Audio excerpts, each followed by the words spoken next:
The jungle northwest of Saigon sits quiet under the Vietnamese sun, its canopy casting dappled shadows across the forest floor. 8,000 American and Australian soldiers move through this landscape, their boots crushing undergrowth, their eyes scanning for any sign of the enemy. They've just watched B-52 bombers turn this lush terrain into a moonscape of craters. 30-ton loads of high explosives have torn through the earth, sending geysers of dirt and debris hundreds of feet into the air. Surely, they think, nothing could have survived such devastation. But beneath their feet, sometimes just meters below where they stand, an entire world continues its existence. In the darkness below, soldiers crouch in tunnels so narrow, a man must crawl on his belly. They hear the boots overhead, feel the vibrations of heavy equipment passing above. They smell the cordite and smoke filtering down through hidden vents. But they remain silent, patient, invisible. This is their domain, a labyrinth they've carved from the earth itself. And down here, in the suffocating darkness, they hold every advantage. Welcome to the hidden world of the Viet Cong tunnel systems, one of the most remarkable engineering achievements in military history and a testament to human endurance that would frustrate the most powerful military force the world had ever seen. The tunnels of Cu Chi and the broader Iron Triangle region northwest of Saigon represent something far more complex than simple underground passages. At their peak during the Vietnam War, these tunnels stretched over 250 kilometers, linking communist support bases from the outskirts of Saigon all the way to the Cambodian border. But these weren't crude holes dug in desperation. They were a sophisticated network that included living quarters, hospitals equipped with operating theaters, kitchens with ingenious smoke-dispersing systems, ammunition factories, command centers, storage facilities, and even entertainment halls where performers would travel underground to boost morale among the fighters. To understand the magnitude of this achievement, we need to grasp what it meant to create such a system. Every meter of tunnel was excavated by hand, using only the most basic tools: short-handled hose, baskets for carrying soil, and occasionally stolen American fence posts to shore up ceilings when bombing made timber scarce. The workers who built these tunnels operated primarily at night, emerging from their subterranean world under cover of darkness to dig, to move earth, to expand their underground kingdom foot by painstaking foot. They scattered the excavated soil in the Saigon River or spread it in bomb craters, leaving no trace above ground of the vast network growing beneath the jungle floor. The clay soil of the Cu Chi region proved ideal for this task. This compacted red laterite clay, rich in iron content, possessed a remarkable quality. It was sticky enough to hold its shape without extensive reinforcement, yet firm enough to withstand the shock waves from bombs and artillery. The tunnels existed above the water table of the Saigon River, which meant they remained relatively dry, another stroke of geographical fortune that made long-term habitation possible. But the genius of the Cu Chi tunnels lay not just in their construction, but in their design. The system operated on 3 distinct levels, each serving specific purposes and providing redundancy if one level was compromised.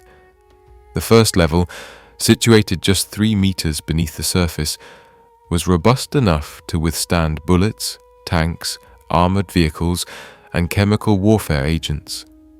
The second level, at 6 meters depth, could resist the destructive power of bombs.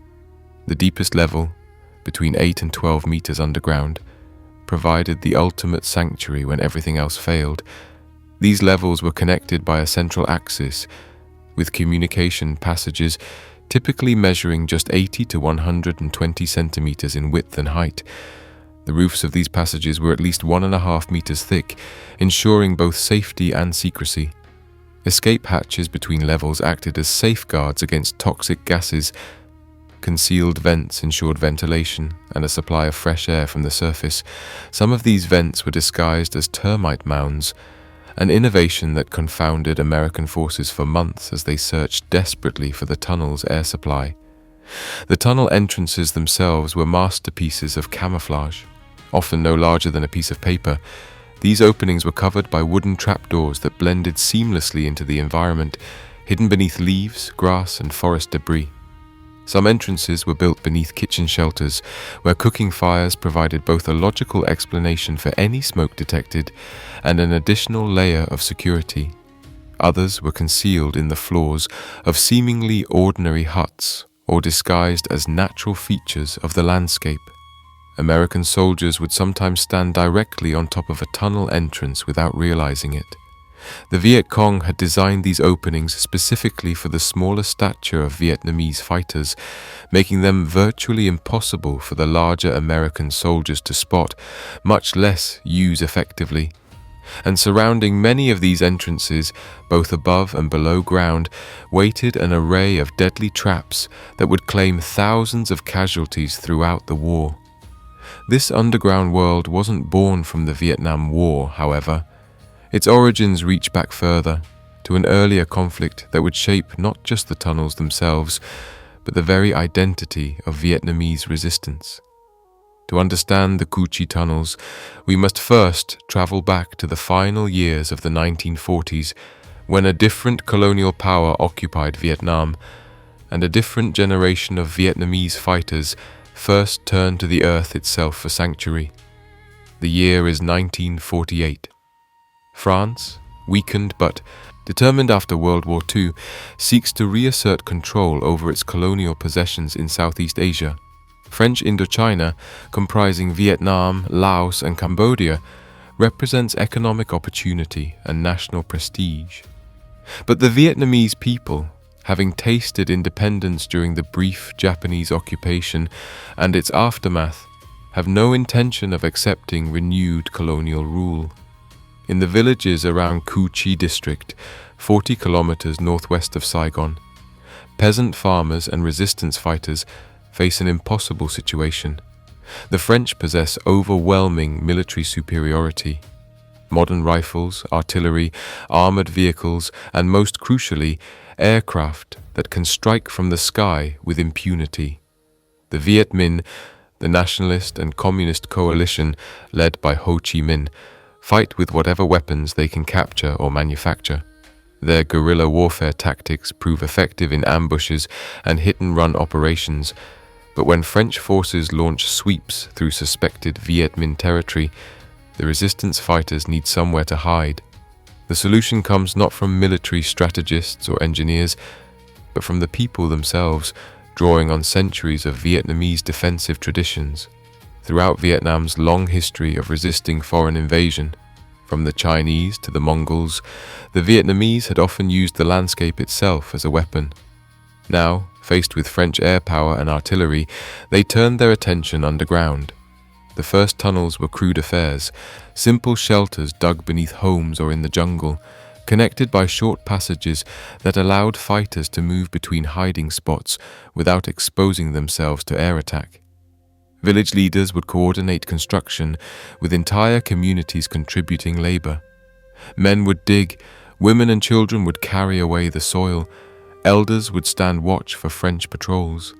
The work happened primarily at night, under the cover of darkness that provided their only shield against French observation.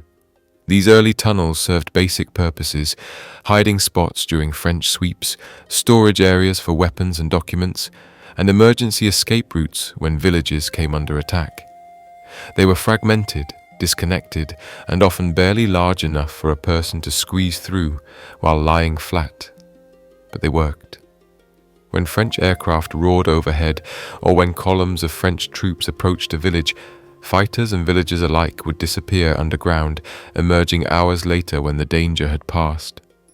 The French, focused on conventional military operations and unaware of this growing underground network, attributed the Viet Minh's elusive nature to the dense jungle and the support of the population. They never imagined that beneath the very ground they walked on, an invisible army lived and operated. This blindness to the tunnel's existence gave the Viet Minh a crucial advantage that would prove even more significant in the years to come. By the time the First Indochina War ended in 1954 with the French defeat at Dien Bien Phu, approximately 30 miles of tunnels had been constructed in the Cu Chi region alone. These passages remained after the French departed, maintained by local communist cadres who correctly anticipated that peace would not last. Vietnam was divided at the 17th parallel, with Ho Chi Minh's communist government controlling the north and the French-backed state of Vietnam, soon to become the Republic of Vietnam, controlling the south. In the late 1950s and early 1960s, as tensions between North and South escalated toward full-scale war, the tunnels began their dramatic expansion. The Viet Cong, as the Southern Communist insurgents were known, recognized that American involvement in support of the South Vietnamese government was growing. And if the French had possessed superior firepower, the Americans brought something else entirely: technological dominance on a scale the world had never seen. The Viet Cong leadership, drawing lessons from their victory over the French, understood that they couldn't match American firepower on the battlefield. Instead, they would need to negate that advantage entirely.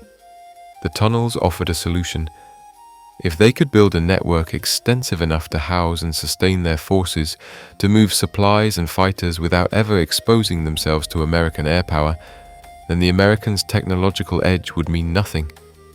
You can't bomb what you can't find, and you can't find what's underground.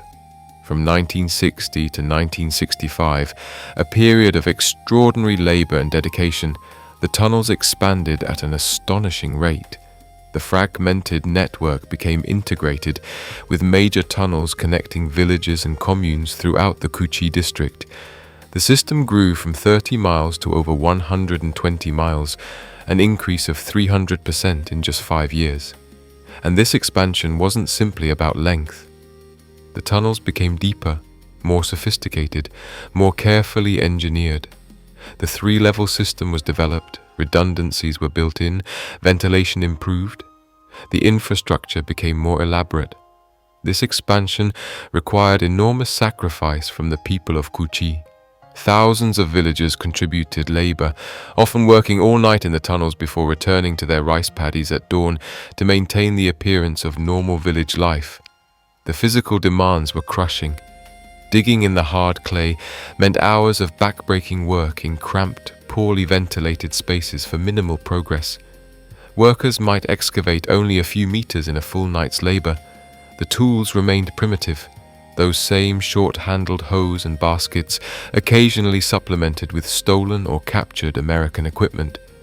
Young women played crucial roles in tunnel construction, their smaller frames allowing them to work in the narrowest passages. Some became expert excavators, developing techniques for removing clay efficiently while minimizing the risk of collapse.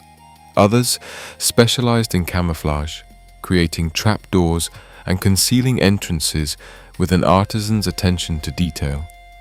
The elderly contributed by processing and treating the soil that was removed, ensuring it could be disposed of without alerting American aerial reconnaissance to ongoing construction. The work was dangerous. Cave-ins killed workers regularly. The deeper tunnels sometimes encountered unexpected groundwater, flooding entire sections and drowning those inside. Poor ventilation led to asphyxiation, and always there was the risk of discovery. If American or South Vietnamese forces stumbled upon a tunnel entrance during construction, the results could be catastrophic, with tear gas or grenades turning the enclosed spaces into death traps. Yet the work continued, night after night, month after month, year after year. Why?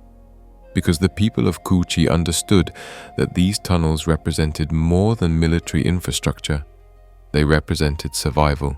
As American bombing intensified in the mid-1960s, as Agent Orange stripped away the jungle canopy, as artillery barrages turned the landscape into a wasteland, the tunnels offered the only refuge.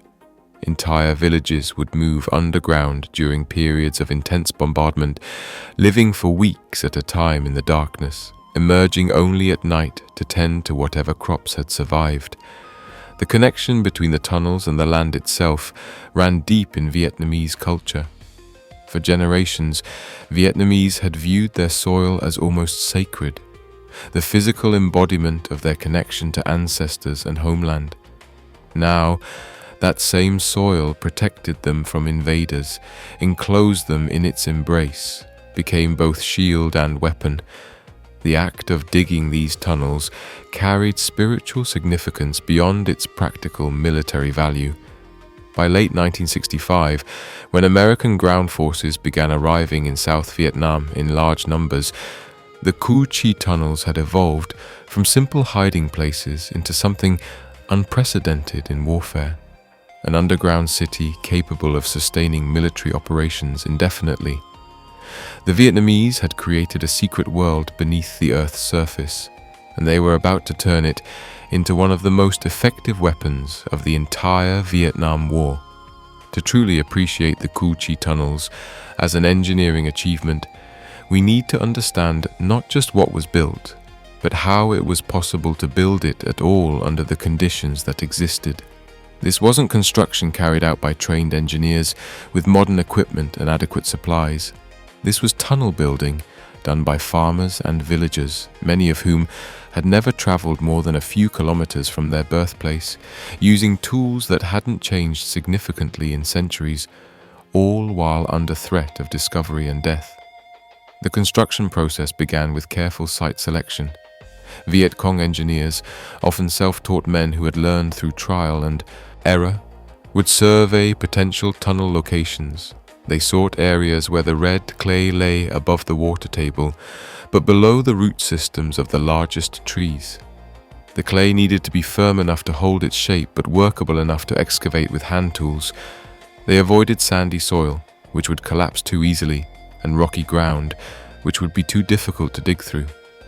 The Cu Chi region, with its ideal laterite clay deposits, proved perfect for their needs. Once a site was selected, the actual digging could begin. The method was deceptively simple but physically brutal. A worker would lie flat on his or her stomach in the tunnel face, using a short-handled hoe to chip away at the clay. The short handle was necessary because there simply wasn't room to swing a normal-length tool. Each strike of the hoe removed only small amounts of clay, which the worker would scrape backwards with their hands or into a small basket. When the basket was full, it would be passed back through the tunnel to the entrance, where another worker would dump it and return the empty basket. In the narrow confines of the early tunnels, only one person could work the face at a time, creating a bottleneck that made progress agonizingly slow. As tunnels grew larger and techniques improved, teams would develop relay systems, with multiple workers stationed at intervals to pass baskets more efficiently. The removed soil presented its own challenges. Simply piling it outside the tunnel entrance would create obvious evidence of underground activity, visible from reconnaissance aircraft. The solution required both ingenuity and additional labor. Workers would carry the clay-filled baskets to the Saigon River under cover of darkness, dumping the soil into the water where the current would disperse it. When the river was too far away or too dangerous to reach, they would scatter the soil in bomb craters, where it blended with the churned earth. During the day, when American aircraft might spot activity, all excavated soil had to remain hidden inside the tunnels themselves, creating cramped and increasingly difficult working conditions. As the tunnels extended and deepened, ventilation became critical. A worker laboring in a tunnel more than a few meters from the entrance would quickly exhaust the available oxygen, making further work impossible and creating a risk of asphyxiation. The Viet Cong engineers developed sophisticated ventilation systems that would have impressed trained mining engineers. Air shafts were dug at regular intervals, extending from the tunnel ceiling to the surface. These shafts were typically just a few centimeters in diameter, small enough to be nearly invisible, but sufficient to allow air circulation. The real genius lay in how these shafts were disguised. Many were built to emerge at the base of termite mounds, natural features that dotted the landscape. American soldiers searching for tunnel entrances would walk past these mounds dozens of times without suspecting they served as air vents. Other vents emerged beneath thick vegetation, their openings scattered with pepper to confuse the American tracker dogs that were occasionally used in tunnel detection. Some vents were built with multiple angles and bends, creating a maze-like passage that prevented smoke from cooking fires from rising straight up in a visible column. The three-level design of the tunnel system required additional engineering sophistication. Creating a second or third level meant digging downward from an existing tunnel, a process that was even more dangerous than horizontal excavation because of the increased risk of collapse. The deeper levels also encountered higher temperatures and more difficult ventilation challenges. Workers on the deepest level often had to lie flat on the ground to breathe, as the coolest, most oxygen-rich air settled at the lowest point. Connecting the levels required creating vertical shafts with climbing mechanisms. Sometimes these were simple footholds carved into the clay walls. Other times, wooden or bamboo ladders were installed, though the scarcity of materials meant these were rare luxuries. Most commonly, fighters would brace themselves against the walls of the shaft and shimmy up or down, a technique that required strength and agility and made moving wounded soldiers between levels extremely difficult. The tunnel passages themselves varied in size based on their purpose. Communication tunnels, designed for moving between different sections of the network, were kept as small as possible to minimize excavation labor and reduce the amount of airspace that needed to be ventilated. These passages were typically 80 to 100 centimeters wide and tall, barely large enough for a person to crawl through on hands and knees. In practice, many fighters had to army crawl on their bellies through the tightest sections, pushing themselves forward with their toes and pulling with their arms. Larger chambers served as living quarters, meeting rooms, or medical facilities.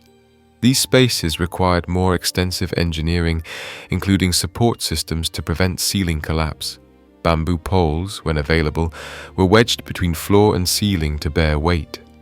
More commonly, the Viet Cong relied on the natural strength of the clay itself, creating arched ceilings that distributed weight more effectively than flat ones. These chambers were still small by surface standards, perhaps 2 meters across and 1.5 meters high, but they felt spacious compared to the cramped tunnels that connected them. The structural stability of the tunnels proved remarkable. During intense American bombing campaigns, including the carpet bombing of Cu Chi and the Iron Triangle, many tunnels survived direct hits.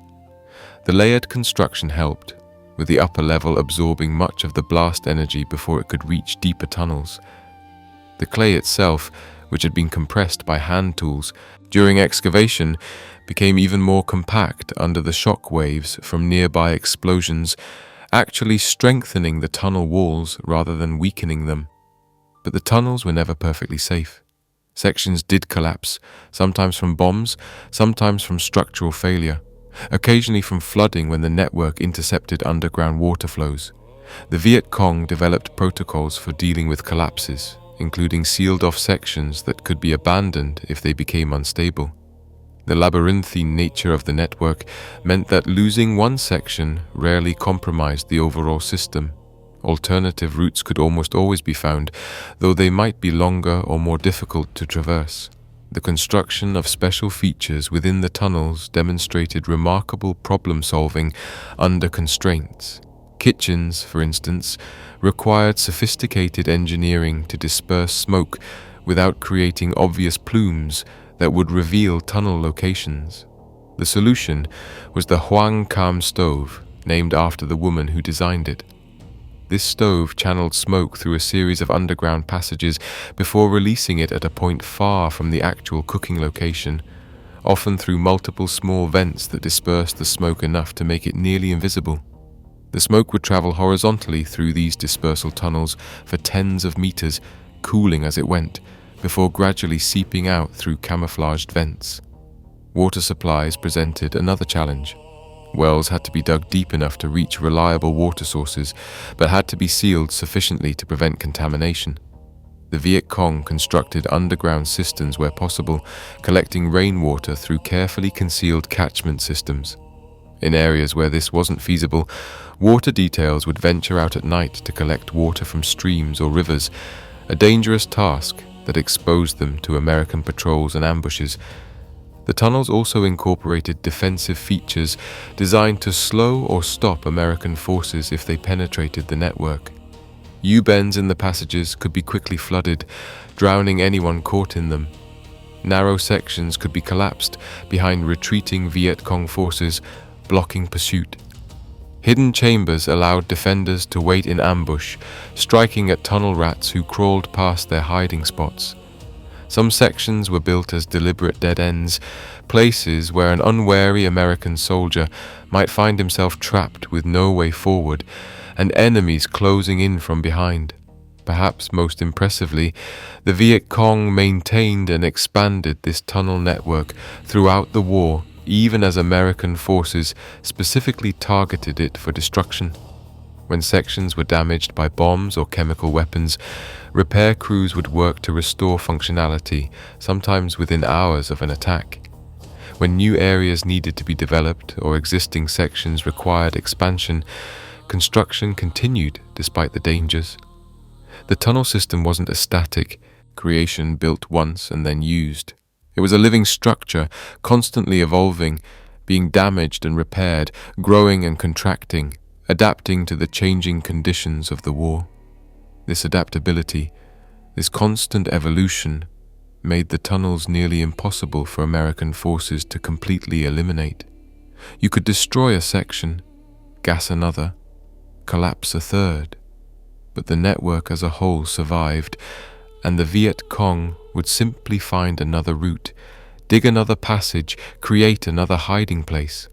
The tunnels weren't just holes in the ground, they were a philosophy of warfare made physical, a demonstration that determined people with limited resources could create something that the world's most powerful military couldn't destroy. American soldiers who encountered the tunnel systems gave them a name that perfectly captured the experience of being underground: the Black Echo.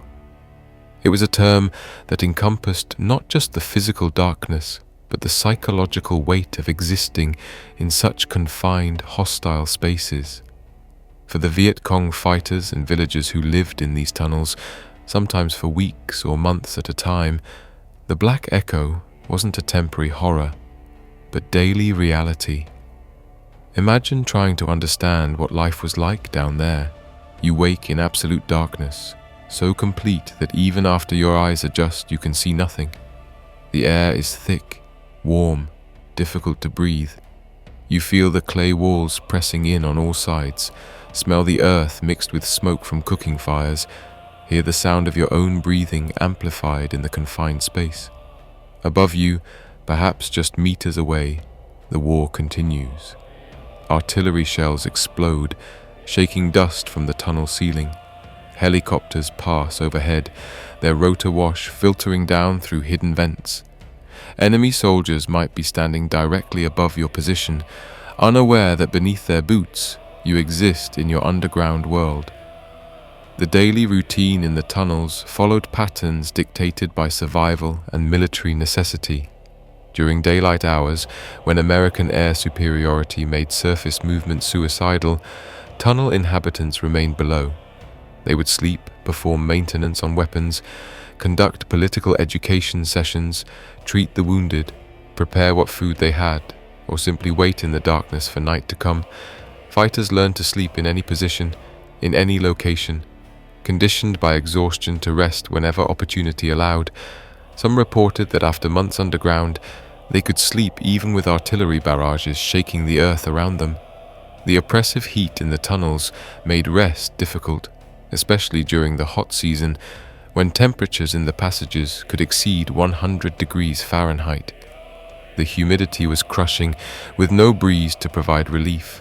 Tunnel inhabitants would lie flat against the clay floor, where the air was marginally cooler, trying to minimize their breathing to conserve oxygen. During the hottest afternoons, the air became so thick and stale that physical activity was nearly impossible.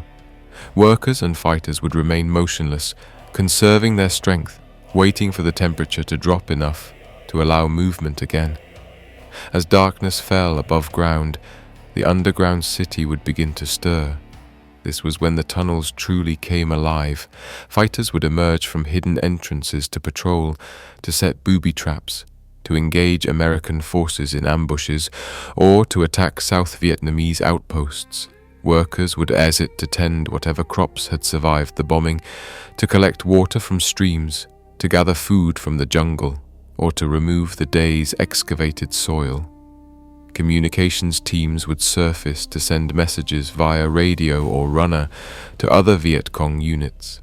Medical personnel would bring wounded soldiers up for fresh air when weather and tactical situation permitted. Supply parties would move through the tunnels, distributing ammunition, food, medicine, and other necessities. The food situation in the tunnels was perpetually desperate. American bombing and defoliation campaigns destroyed rice paddies and killed livestock. Traditional food supplies disappeared, forcing tunnel dwellers to survive on whatever they could scavenge. The primary staple became tapioca, also known as cassava, a root vegetable that grew easily in poor soil and could be harvested even in heavily bombed areas. Tapioca provided calories but little else, and a diet consisting primarily of this single food source led to nutritional deficiencies and chronic health problems. To supplement their meager rations, tunnel inhabitants ate whatever leaves, roots, and plants they could identify as edible. Some became experts at finding food in the devastated landscape, knowing which plants could be safely consumed and which were poisonous. When possible, they would catch small animals, rats, or occasionally birds, adding precious protein to their diet. But these opportunities were rare, and hunger remained a constant companion in the tunnels. Cooking itself was a complex operation fraught with danger. The Hoang Cam stoves, despite their sophisticated smoke dispersal systems, were far from perfect. Sometimes smoke would back up in the tunnels, filling entire sections with choking fumes and forcing inhabitants to retreat to other areas until the air cleared. Cooking could only be done at specific times when the smoke dispersal pattern would be most effective, typically during periods when American forces were less likely to be conducting ground patrols in the area. This meant that hot food was often a luxury, with tunnel dwellers frequently eating cold meals to avoid the risk of detection. Water was almost as scarce as food. The underground wells and cisterns provided limited supplies, and the quality was often questionable. Contaminated water led to chronic dysentery, a condition that affected nearly every tunnel inhabitant at some point. Without proper sanitation facilities underground, dealing with the effects of dysentery in the cramped tunnel environment created nightmarish conditions. Latrines were essentially small chambers dug off the main tunnels, barely ventilated, producing smells that permeated entire sections of the network. The health challenges faced by tunnel dwellers went far beyond hunger and dysentery. Malaria was rampant, with perhaps half of all fighters in a typical unit suffering from the disease at any given time. One captured Viet Cong report estimated that 100% of their forces had significant intestinal parasites. Skin diseases flourished in the humid environment. Respiratory problems developed from breathing air filled with dust, mold spores, and smoke. Wounds that on the surface might have been minor became infected in the unsanitary conditions underground, sometimes leading to amputations or death. The tunnel environment also hosted an array of dangerous creatures. Venomous snakes would slither into the passages, seeking shelter in the darkness. Vietnamese bamboo pit vipers, known as two-step snakes because it was said you could only take 2 steps after being bitten before the venom killed you, were particularly feared. Centipedes, some as long as a human foot, delivered painful bites. Scorpions and spiders lurked in dark corners. Rats, both the small field rats and larger species, thrived in the tunnels, occasionally biting sleeping inhabitants. Fire ants would sometimes establish colonies in the tunnels, making entire sections temporarily uninhabitable until they could be cleared. And yet, despite these horrors, the Viet Cong managed to create a functioning society underground. They established schools in some sections where children continued their education in the darkness, learning to read and write by candlelight or dim oil lamps. These classes served practical purposes, maintaining literacy rates and teaching skills needed for the resistance, but they also provided psychological benefits, a reminder that life continued even in these impossible circumstances, that there was still a future worth preparing for. The tunnels housed hospitals and medical facilities, staffed by doctors and nurses who performed surgery in conditions that would shock modern medical professionals. Operations were conducted with instruments fashioned from bomb fragments, sterilized as well as possible given the limitations. Blood transfusions used bicycle pumps and rubber hoses to transfer blood from donor to patient. Medical supplies were perpetually short, with practitioners relying on a mixture of Western medicine, often procured by bribing South Vietnamese soldiers, and traditional Vietnamese remedies including herbs, acupuncture, and honey used for its antiseptic properties. Despite the scarcity of materials and the primitive conditions, these underground hospitals saved thousands of lives. Surgeons became skilled at removing shrapnel, treating gunshot wounds, and amputating destroyed limbs. Nurses cared for patients in the darkness, monitoring vital signs by touch, administering what medications they had, providing comfort to the dying when treatment failed. The mortality rate was high, but it would have been far higher without these underground medical facilities. Entertainment and morale building also played roles in tunnel life. Performing groups would travel through the tunnel networks, bringing music, theater, and propaganda to boost spirits. These performers, moving through the underground darkness with their instruments and props, represented a remarkable commitment to maintaining morale, even under the most desperate conditions. Soldiers would gather in larger chambers to watch performances, brief interludes of normalcy in the midst of horror. For the women living in the tunnels, additional challenges existed. During menstruation, women had to cope with a lack of sanitary supplies and the inability to properly clean themselves in the cramped, water-scarce environment. During periods of heavy bombing, when everyone had to remain underground for days or weeks, women would have to endure their periods without any privacy, without adequate means of dealing with the blood and odor in spaces shared with dozens of others. It was, by many accounts, one of the most difficult aspects of tunnel life, rarely discussed but enormously challenging. The psychological toll of tunnel existence cannot be overstated. Some tunnel dwellers, after remaining underground for extended periods, temporarily lost their eyesight when they finally emerged into daylight, their eyes unable to adjust to the bright sun after so long in darkness. Others developed severe claustrophobia, a debilitating condition in an environment where there was no escape from confined spaces. Depression was common, though rarely acknowledged in the culture of revolutionary dedication that demanded unfailing commitment to the cause. The absolute darkness had effects beyond the purely physical. Humans are not meant to live without light, without sight, without the visual cues that help us navigate and understand our environment.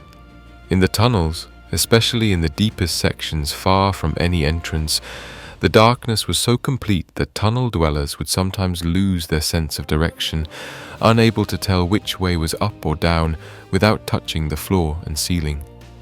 This disorientation added another layer of psychological stress to the already overwhelming challenges of underground life. And always, hanging over every moment, was the fear of discovery. The Viet Cong knew that if American forces found a tunnel entrance and had time to exploit it, the results could be catastrophic.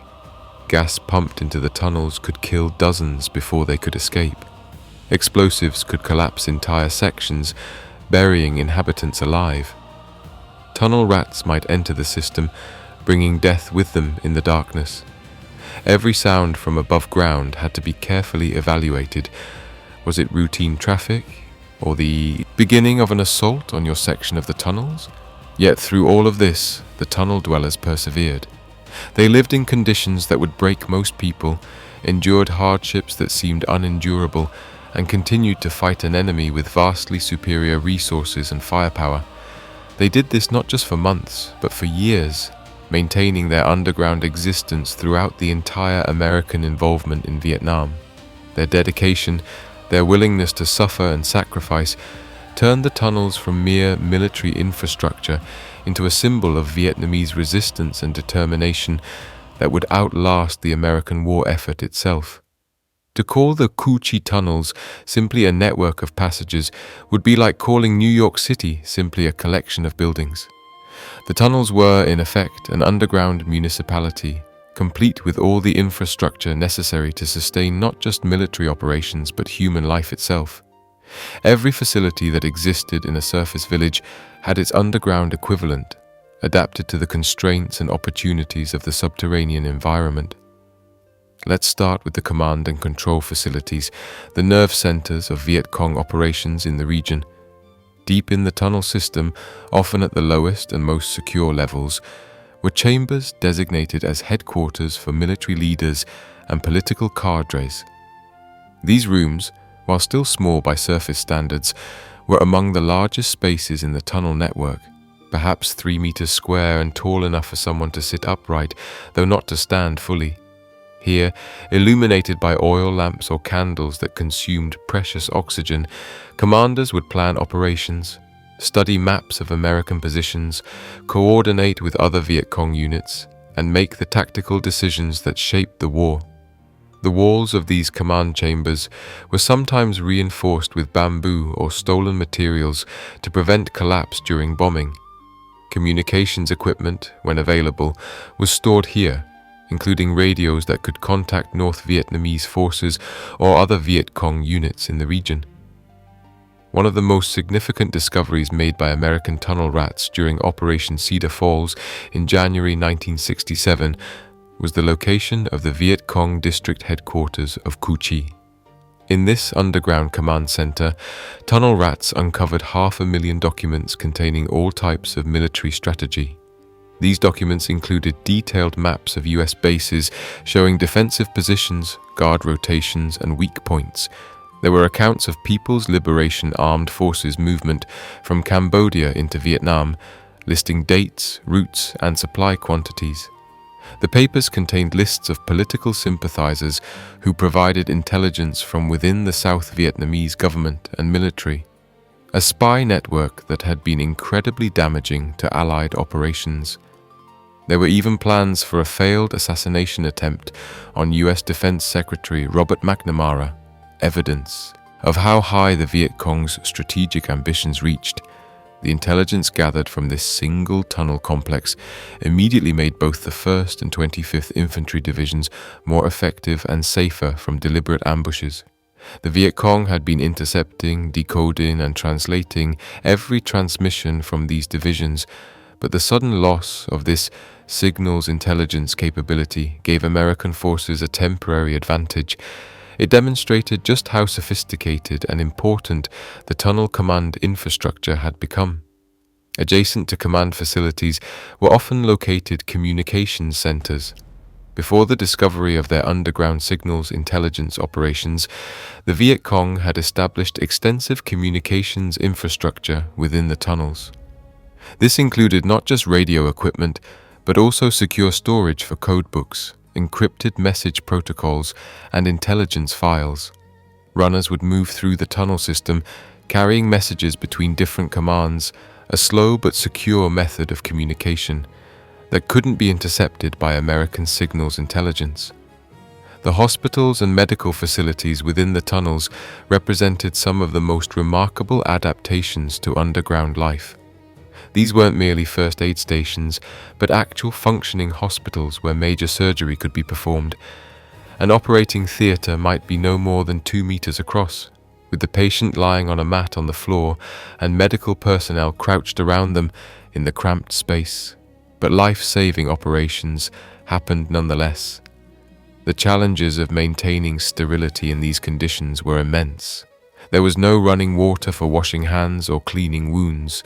Sterilization of instruments meant boiling them over precious fires or cleaning them with whatever alcohol could be procured.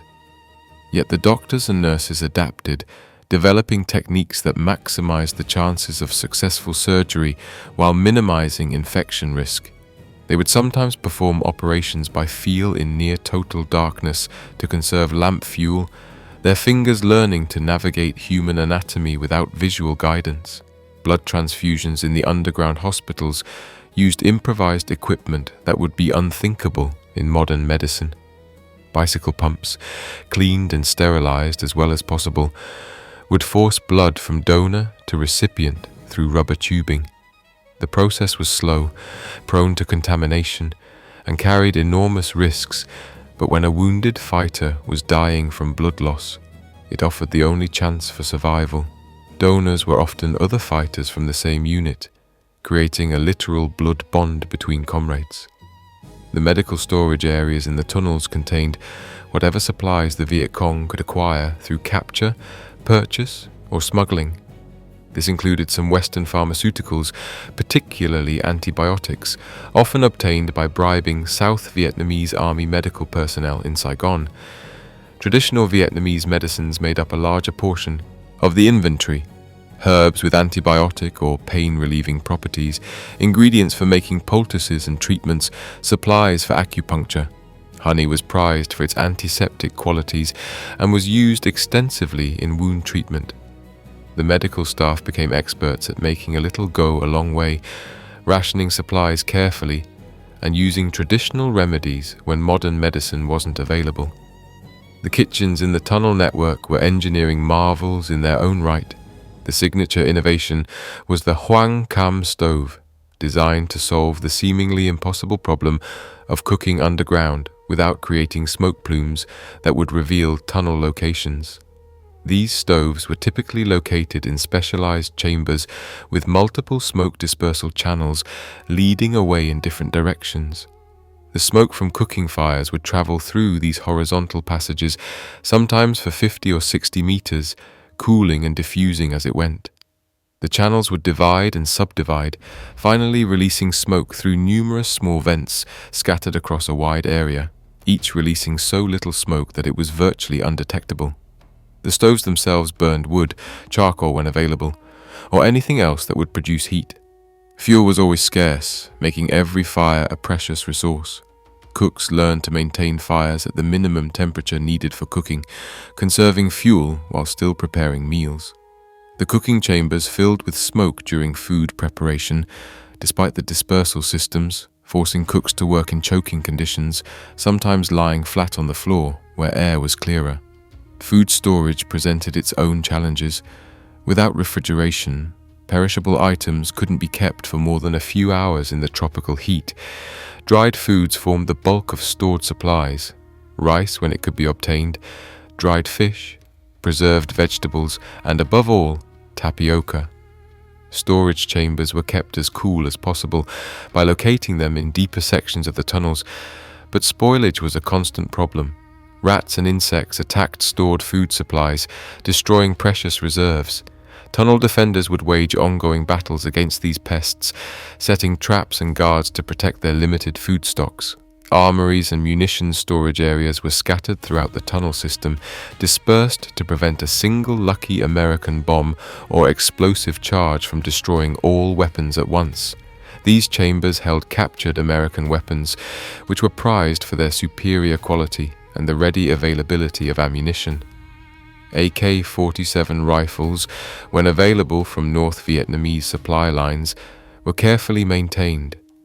Grenades, both manufactured and improvised, were stored in large quantities. Ammunition, always in short supply, was rationed carefully and distributed as needed for operations. Some tunnel sections contained actual manufacturing facilities where Viet Cong fighters and workers produced ammunition and weapons. This wasn't sophisticated modern manufacturing, but rather the repurposing of salvaged materials into usable military supplies. Unexploded American bombs and artillery shells were carefully disassembled, their explosives extracted and repurposed into mines and booby traps. Shell casings were saved and, when possible, reloaded. Metal from downed aircraft or destroyed vehicles was fashioned into everything from cooking implements to weapon parts. The tunnel network also included facilities for training and education. Chambers designated as classrooms served multiple purposes. military training for new recruits, political education sessions to maintain ideological commitment, basic literacy and numeracy training, and specialized instruction in everything from weapons maintenance to booby trap construction. Instructors would teach in the dim light of oil lamps, often working from memory rather than written materials, since books and paper were scarce. Living quarters ranged from individual alcoves barely large enough for one person to lie down, to larger chambers where entire families or military units would sleep together. These spaces were usually located in the mid-level passages, offering a compromise between security and accessibility. Personal possessions were minimal: a sleeping mat if you were lucky, perhaps a blanket, a water container, whatever weapons and equipment you'd been issued. Privacy was non-existent, with people sleeping in close physical proximity, their movements and sounds audible to everyone nearby. Some tunnel sections even housed entertainment facilities. These were among the most remarkable features of the network, demonstrating the Viet Cong's understanding that morale required more than just adequate food and shelter. Larger chambers would serve as theaters where performing groups would stage shows, singing traditional songs, performing plays that combined entertainment with propaganda, sometimes showing films when projection equipment could be obtained and safely operated underground. These performances were critical for maintaining morale during the worst periods of the war. The water infrastructure throughout the tunnels required constant maintenance. Wells had to be kept clear of debris and regularly tested to ensure water quality. Underground cisterns needed to be sealed against contamination, but accessible for water collection. Distribution systems, often nothing more than workers carrying containers through the tunnels, had to ensure that everyone received at least minimal water rations. During the dry season, when surface water sources might be exhausted or too dangerous to access, the underground water supplies could mean the difference between survival and having to abandon a section of tunnels. Sanitation facilities, crude as they were, represented another aspect of underground infrastructure. Latrine chambers were dug as far as possible from living and working areas, but in the cramped tunnel environment, far was a relative term. Waste had to be regularly removed from these chambers and disposed of at surface level, a deeply unpleasant task that nonetheless was essential for maintaining health. The Viet Cong developed rotation systems for sanitation duties, ensuring that no one person bore this burden indefinitely. The complexity of this underground infrastructure, the sheer number of different facilities and functions that had been carved into the earth, represented an enormous investment of labor and resources. But more than that, it represented a vision of comprehensive underground warfare that went far beyond simple hiding places. The Viet Cong weren't just surviving in these tunnels, they were building an entire parallel civilization beneath the ground, one capable of sustaining a long-term military campaign against a superpower, and they were about to discover just how difficult that civilization would be to destroy. Above the tunnel entrances and throughout the areas surrounding the underground network, the Viet Cong created what American soldiers came to call the Deadly Garden, an intricate array of booby traps and defensive mechanisms that turned the landscape itself into a weapon. These devices, constructed from the simplest materials, would account for approximately 11% of American deaths and 15% of wounds during the Vietnam War. But more than their physical toll, these traps waged psychological warfare, creating an environment where every step could be fatal and trust in the ground beneath your feet disappeared. The most infamous of these devices were the punji stakes, sharpened bamboo or wooden spikes that became synonymous with Viet Cong ingenuity and cruelty.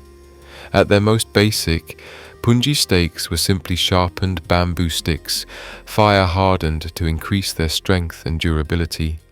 But the Viet Cong refined this ancient weapon into numerous variations, each designed for specific tactical purposes.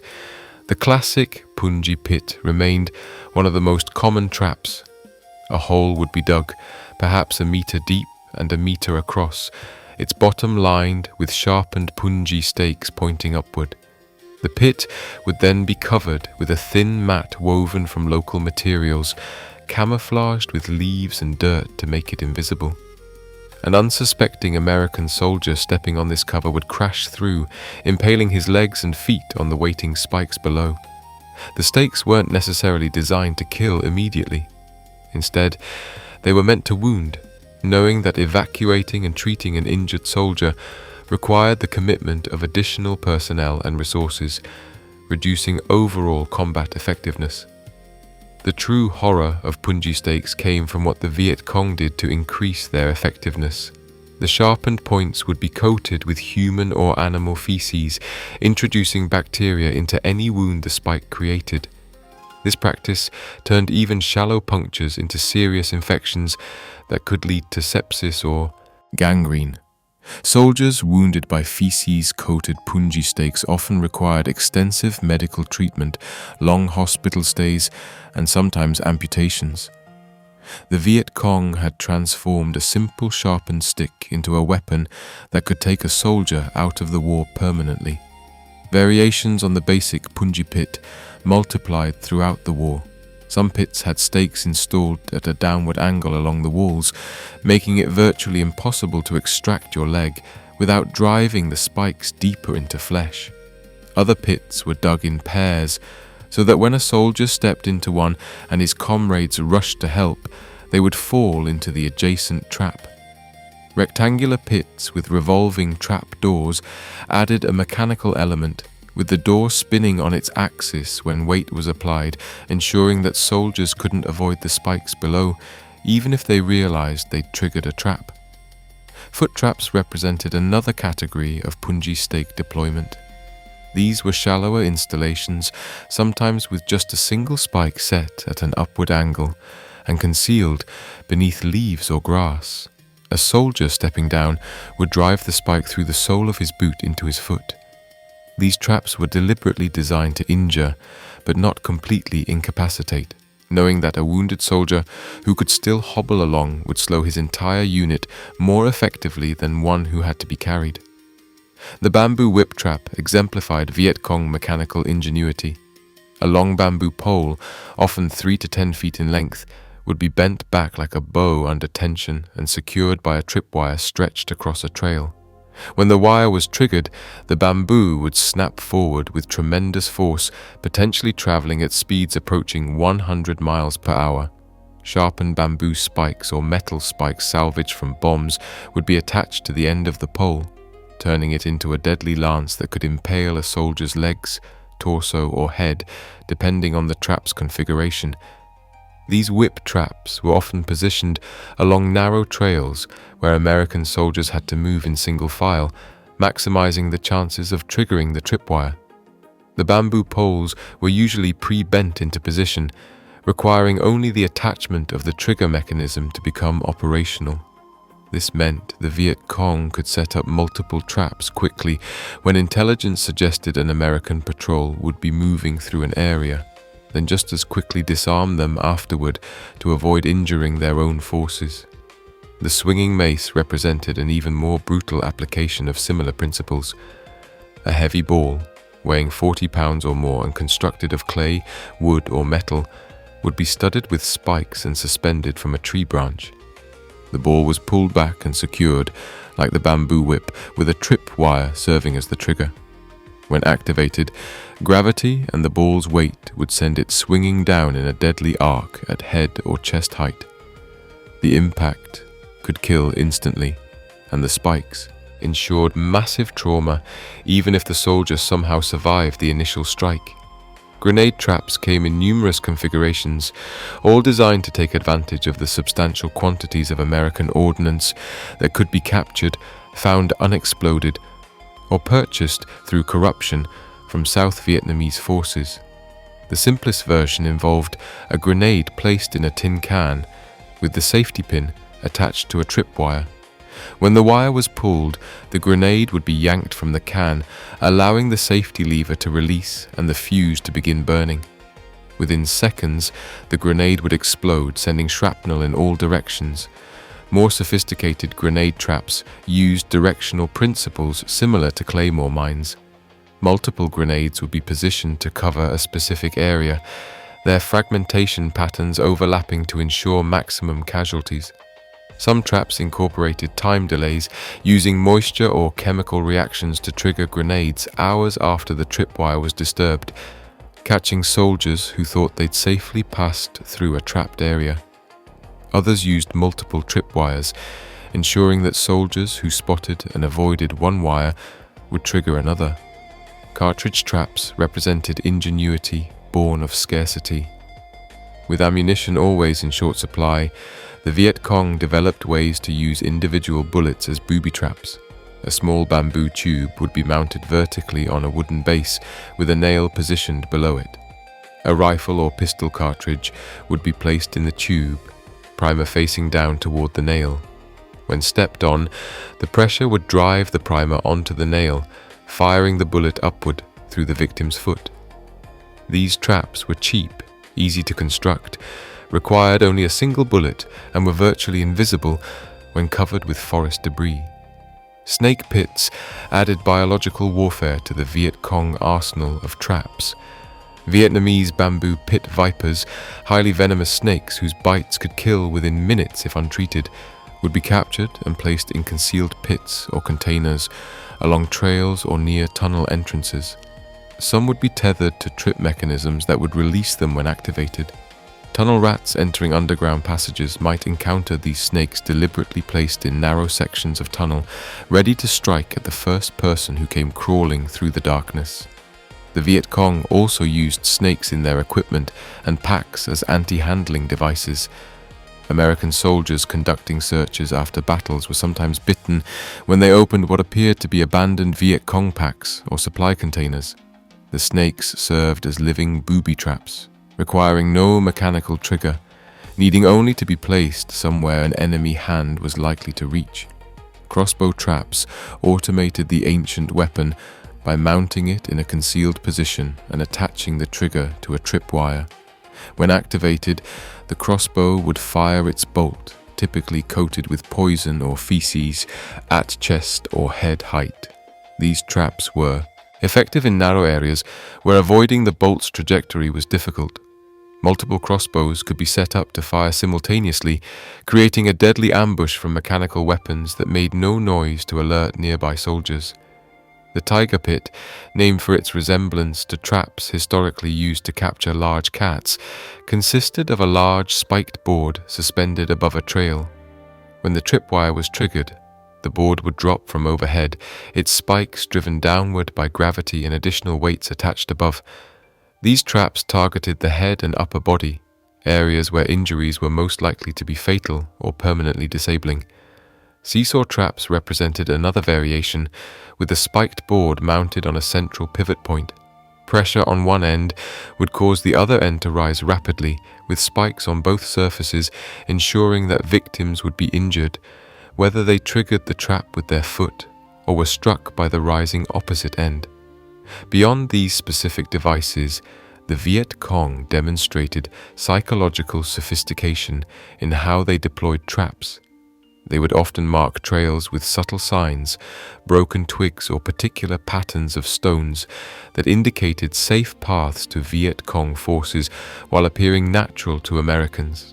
They would booby trap obvious hiding places, knowing that American soldiers under fire would dive for cover without time to check for traps. They would mine areas around helicopter landing zones, understanding that American forces would establish defensive perimeters in predictable patterns. The Viet Cong also booby-trapped items they knew Americans would want to collect as souvenirs. Flags flying from abandoned positions would be rigged with grenades. Military insignia and equipment would be wired to explosives. Even bodies of dead Viet Cong soldiers were sometimes booby-trapped, triggering secondary explosions when American forces attempted to search them or remove them for intelligence purposes. The psychological impact of these traps exceeded their physical toll. American soldiers learned to trust nothing, to move with agonizing slowness through areas where traps might be present, to question every step before they took it. The constant vigilance required to avoid traps was exhausting, wearing down units mentally and physically, even when no combat occurred. The knowledge that the ground itself was hostile, that danger could lurk beneath every leaf and stick, created paranoia that affected decision-making and combat effectiveness. American forces developed countermeasures. Designated tunnel rats would be specially trained in trap detection and disarming.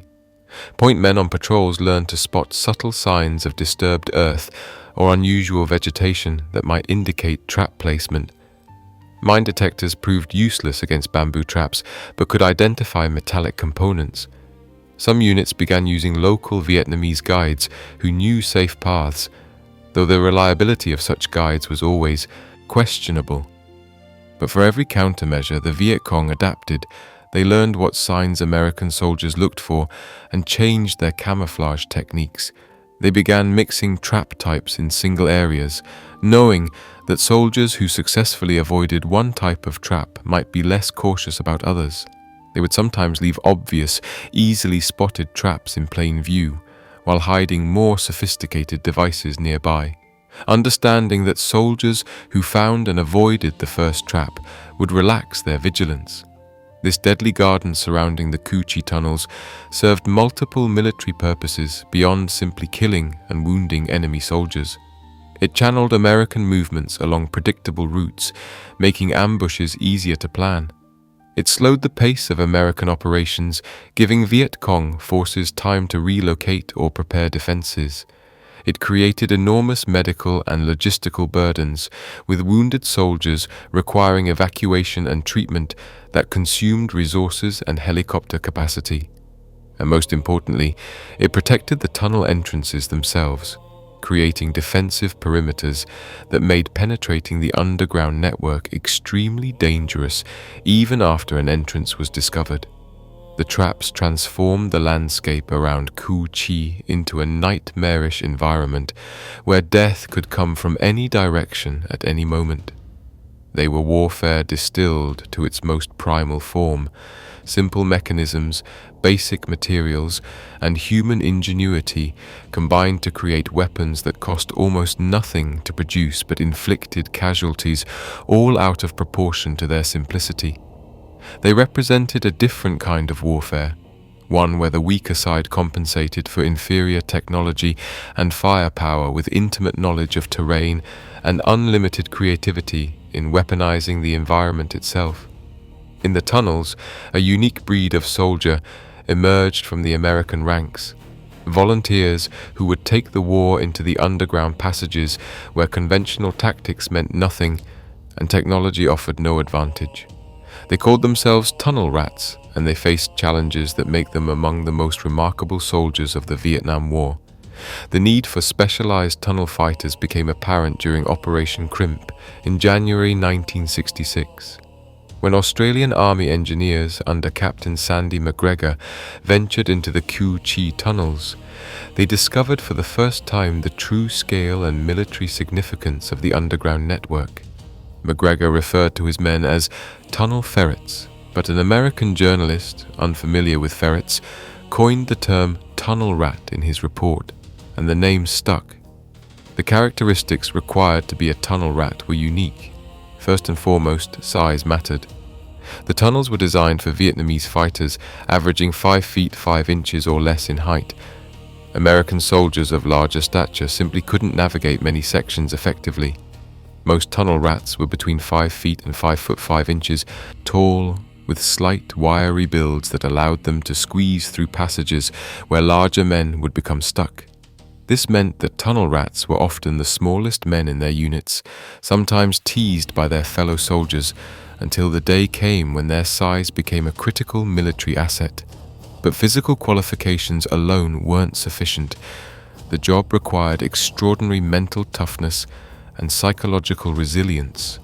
A tunnel rat had to be willing to crawl into absolute darkness, knowing that around the next corner might wait a Viet Cong fighter with a knife, a booby trap designed to kill, a venomous snake, or any number of other deadly threats. The fear had to be controlled, channeled, used to heighten awareness rather than paralyze action. Men who suffered from claustrophobia, understandably, could not function in the tunnels. Even soldiers without pre-existing claustrophobia sometimes discovered it for the first time when they descended into the earth. The equipment carried by tunnel rats was deliberately minimal. In the cramped confines of the tunnels, bulky gear was worse than useless. Most tunnel rats carried only a flashlight, though many preferred not to use it except when absolutely necessary. Light revealed your position to enemies in the darkness, and the Viet Cong, accustomed to underground living, could move through the tunnels by touch and memory, where Americans depended on sight. For weapons, tunnel rats typically carried a .45 caliber pistol, though many quickly learned to hate it. The M1911 pistol, standard issue for American forces, produced an enormous muzzle blast in the confined space of a tunnel. Firing it could temporarily deafen the shooter, sometimes permanently damaging hearing, and left the tunnel rat disoriented and vulnerable immediately after shooting. Some tunnel rats obtained .38 special revolvers with sound suppressors, though these were rare and highly sought after. Others preferred to carry knives, knowing that combat in the tunnels often came down to silent, brutal, close-quarters fighting, where firearms were less useful than cold steel. A few tunnel rats carried nothing more than a bayonet and a flashlight, reasoning that traveling light allowed quicker movement, and that weapons would make little difference if they encountered serious resistance underground. Some carried communication equipment, usually a field telephone with wire that could be played out behind them, allowing them to maintain contact with the surface. Others refused such encumbrances, preferring total mobility even if it meant being completely cut off from help once they descended.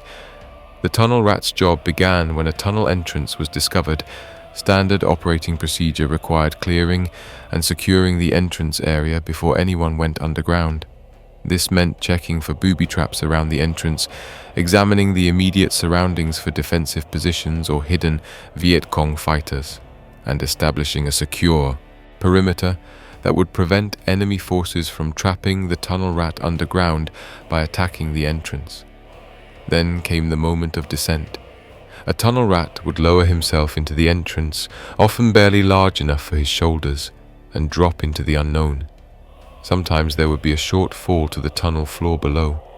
Other times the entrance opened directly into a horizontal passage.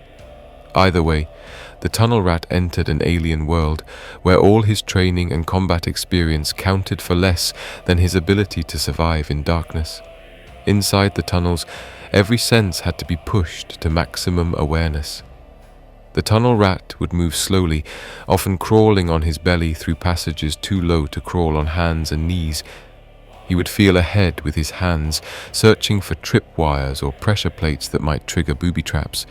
He would listen intently for any sound, breathing, movement, the scrape of metal on clay that might indicate a Viet Cong fighter preparing an ambush. Some tunnel rats claimed they could smell the enemy, detecting the distinctive odor of human occupation in spaces where the still air carried scent. The dangers were omnipresent and varied. Booby traps in the tunnels included all the surface varieties adapted for underground use. Punji stakes might line the sides of passages at angles that would impale anyone crawling through. Grenades could be rigged to tripwires stretched across tunnels at various heights. The Viet Cong sometimes tethered venomous snakes in tunnel passages, particularly in areas leading to important facilities that needed extra protection. Tunnel rats learned to probe ahead with a bayonet or stick before moving through any section, hoping to detect threats before encountering them directly. Some tunnels incorporated flooding mechanisms. The Viet Cong would create U-bends in passages that could be rapidly filled with water from underground cisterns or surface streams. A tunnel rat caught in such a trap would drown in the darkness, unable to retreat back through the flooded section and unable to find an alternate route forward. These water traps represented some of the most nightmarish dangers tunnel rats faced. Then, there were the Viet Cong themselves. Fighters hiding in the tunnels had every advantage. They knew the layout intimately, could move through it in total darkness, knew where false passages and dead ends had been created specifically to trap intruders. A Viet Cong soldier could wait silently in a small alcove as a tunnel rat crawled past, then attack from behind with knife or rifle. Or he could wait at a T-junction, ready to strike whichever direction the tunnel rat chose. Combat in the tunnels was primal and terrifying. Gunfire in the confined space was deafening and dangerous to both parties, with bullets ricocheting off clay walls and muzzle flash, temporarily blinding everyone nearby. Most tunnel rats learned to fire no more than 3 shots before reloading, knowing that the few seconds required to change magazines could be fatal if the enemy rushed during that vulnerable moment. Some fights came down to knife combat in absolute darkness, 2 men grappling in a space barely wide enough for one, each trying to kill the other, by feel. Many tunnel rats avoided their fellow soldiers' vices. Drinking, smoking, candy and chewing gum could dull their sense of smell and give away their position through odor. They trained themselves to survive underground, learning through hard experience what worked and what got you killed. The culture among tunnel rats was tight-knit, with experienced veterans mentoring newcomers when possible, though the mortality rate meant many tunnel rats learned their lessons through trial and error rather than instruction. Harold Roper, one of the early tunnel rats in 1966, later said he felt more fear than I've ever come close to feeling before or since when operating underground. Yet he and others like him continued to volunteer for the mission, driven by a sense of duty, by pride in their specialized skills, or simply by the soldiers' dark sense of humor that made them want to prove they could handle what others feared. Some tunnel rats became legendary within their units. Pedro Rejo Ruiz, known as the Human Probe, was a wiry Cuban immigrant who had fought against communist troops in Cuba before coming to America and joining the army. His obsession with tunnel warfare led him to volunteer for the most dangerous operations, particularly entering tunnels where other tunnel rats had been wounded. Robert Batman Batten volunteered for 2 extra tours with the tunnel rats, his effectiveness earning him a spot on the Viet Cong's most wanted list, second only to top American generals. Both men became wanted by the Viet Cong because of how effective they'd become at neutralizing the tunnel networks. The mission wasn't just about combat. Tunnel rats were intelligence gatherers, tasked with mapping tunnel layouts, locating and retrieving documents, identifying important facilities like command posts or hospitals, and understanding the overall structure of the network. During one operation, tunnel rats uncovered 6,000 pounds of rice and 40 pounds of salt in a single tunnel section. Another operation revealed a 2,000-meter complex containing cameras, films, printing presses and typesetting equipment for producing propaganda in addition to weapons and ammunition. Some of the most significant intelligence finds came from tunnel explorations. When tunnel rats discovered the Viet Cong district headquarters at Cu Chi, the 500,000 documents they recovered provided invaluable intelligence about enemy operations. One tunnel rat stumbled across a missing M48 tank that the Viet Cong had been using as a command center underground. Others routinely uncovered hidden artillery pieces, mortars, and extensive ammunition stockpiles that could be destroyed before being used against American forces. After gathering intelligence or determining a section's importance, tunnel rats would either mark it for destruction or attempt to destroy it themselves. The problem was that the tunnels were remarkably resistant to destruction. The hard-packed, layered clay that made them so stable also made them difficult to demolish. Early attempts used conventional explosives with mixed results. Large charges would collapse some sections, but often just created temporary blockages that the Viet Cong would clear away within days. Chemical weapons proved more effective for denial purposes. Tunnel rats would fill sections with riot control agents, essentially a powdered form of tear gas, making them unlivable for 2 to 6 months. The entrances would then be collapsed with explosives to prevent the chemicals from escaping. This method didn't permanently destroy the tunnels, but it rendered them unusable long enough to disrupt Viet Cong operations. Acetylene gas mixed with oxygen and ignited with small charges worked well for shallow tunnels. but the method was too slow and cumbersome for most operations. Flooding attempts generally failed because the Viet Cong's drainage systems would simply channel water away. One American unit spent hours pumping water from the Saigon River into a tunnel entrance, only to receive a call from soldiers positioned by the river, reporting that all the water was flowing back into the river through a drainage outlet. The psychological toll on tunnel rats was severe. The darkness, claustrophobia, constant threat of death, and isolation from fellow soldiers created unique stress. Many tunnel rats suffered from post-traumatic stress disorder that manifested in specific ways related to their underground experiences.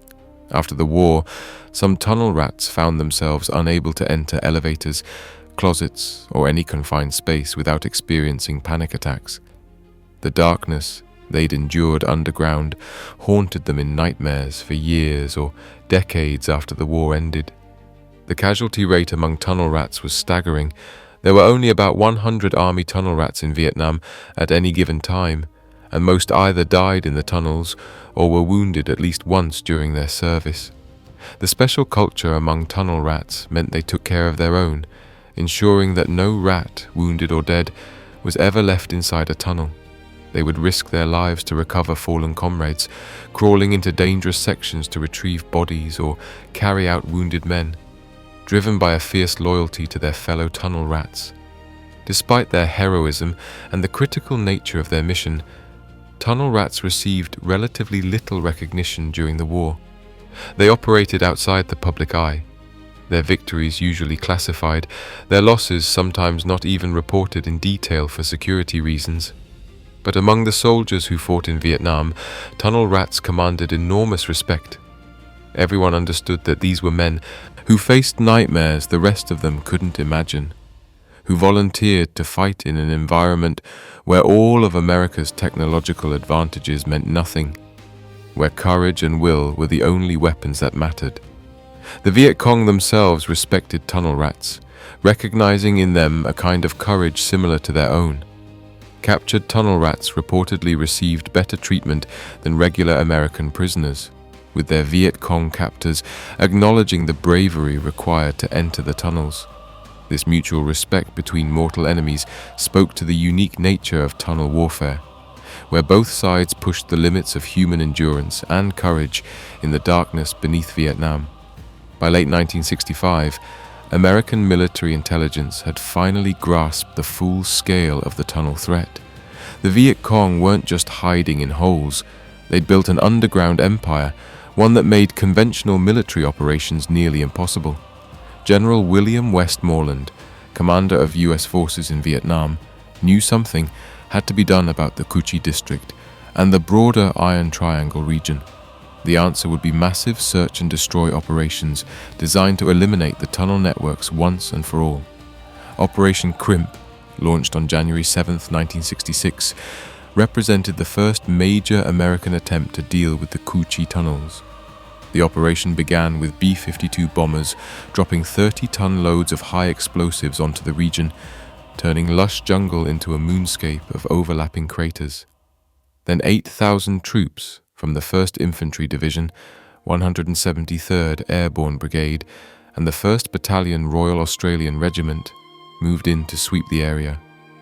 The results were frustrating and educational in equal measure. The massive bombing had done little to deter Viet Cong operations. When American and Australian troops found tunnel entrances, they often underestimated their extent, assuming they'd discovered simple spider holes rather than entrances to vast networks. Standard responses involved flushing entrances with gas, water, or hot tar to force occupants into the open, or tossing grenades down holes before crimping off the entrance with explosives. These approaches proved largely ineffective. The Viet Cong simply retreated deeper into the network, sealed off damaged sections with trapdoors and sand barriers, and waited for the Americans to leave. But Operation Crimp produced one crucial breakthrough. Australian engineers under Captain Sandy McGregor decided to actually enter the tunnels and see what was there.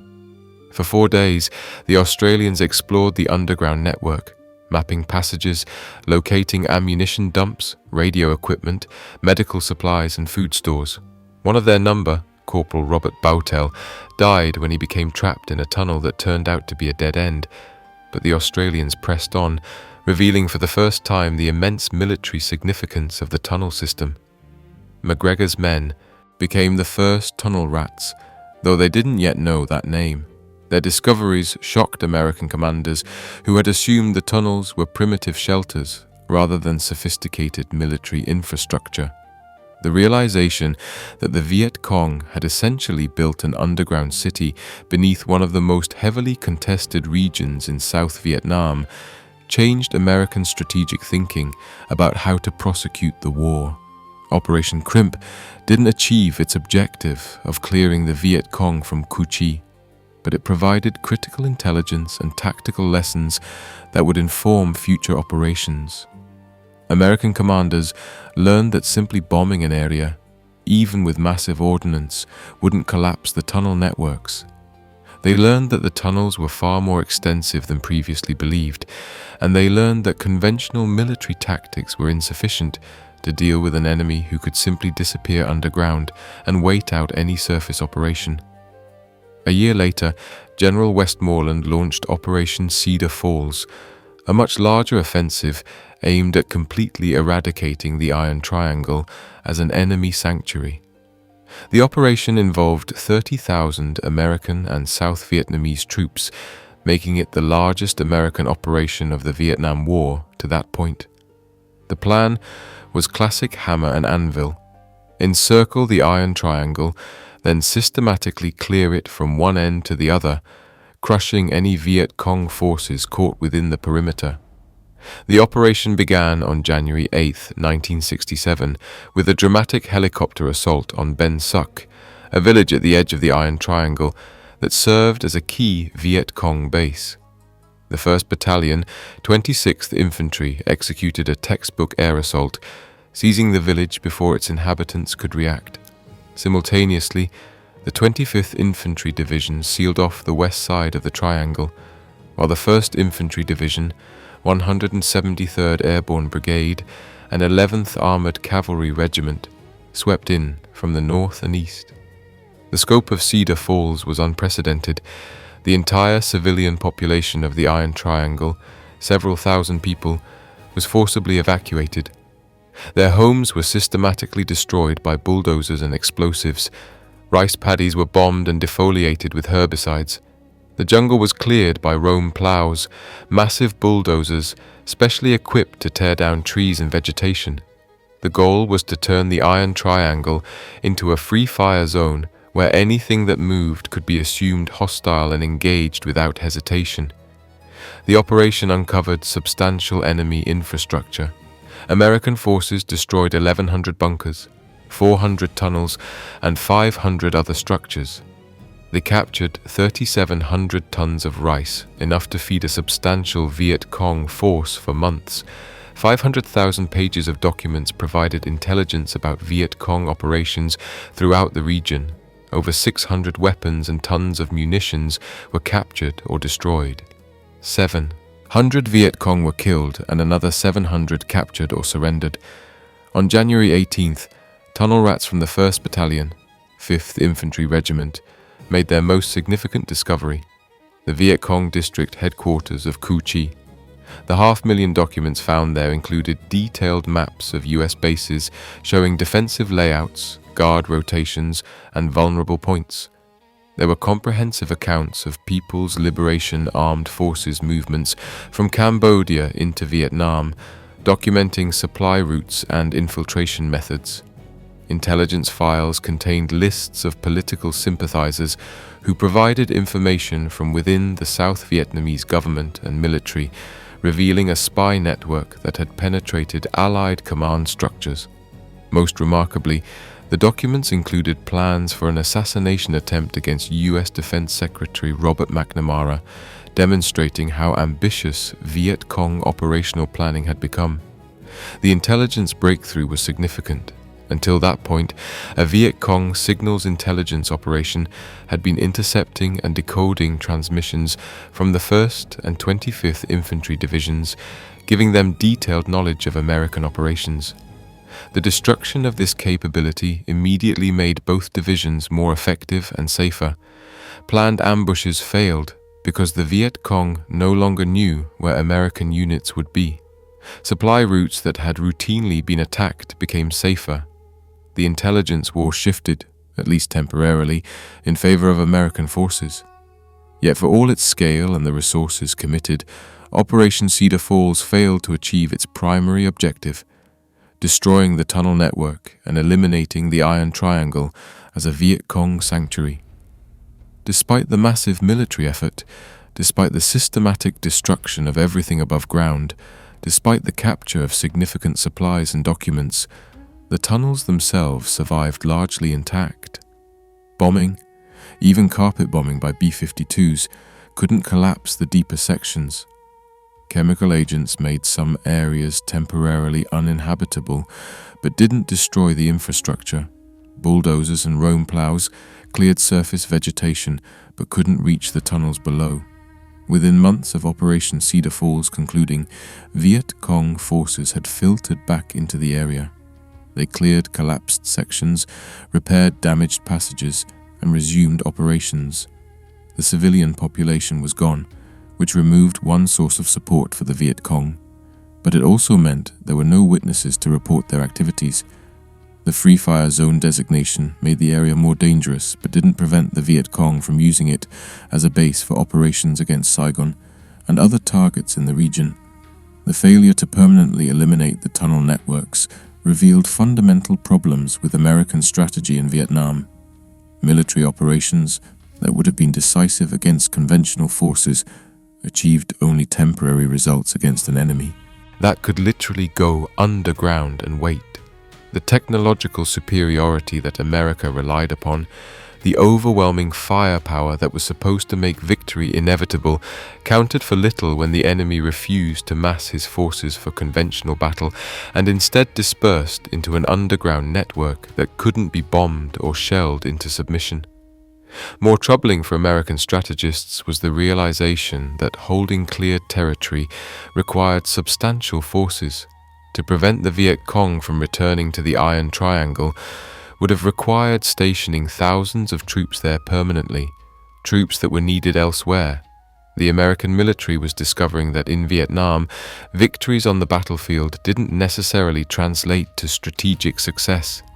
You could win every firefight, clear every village, capture every tunnel complex, and still not win the war if the enemy simply waited for you to leave and then returned to continue operations. The harsh treatment of civilians during Cedar Falls also created long-term problems. The forced evacuations, destruction of homes and villages, and creation of refugees drove many Vietnamese into the arms of the Viet Cong. The operation was supposed to separate the Viet Cong from the population, but instead it demonstrated to many Vietnamese that the American presence brought only destruction and displacement. In a war where popular support was crucial, Cedar Falls damaged American credibility, even as it achieved tactical successes. Perhaps most significantly, Operations Crimp and Cedar Falls revealed the limitations of conventional military thinking when applied to counterinsurgency warfare. The operations were planned and executed brilliantly from a traditional military perspective, with clear objectives, overwhelming force, and careful coordination between units. But they were fighting the wrong kind of war. The Viet Cong weren't going to mass their forces for a decisive battle. They weren't going to defend fixed positions that could be surrounded and destroyed. They were going to use the tunnels to survive whatever the Americans threw at them, emerge when circumstances favored them, and disappear back underground when they didn't.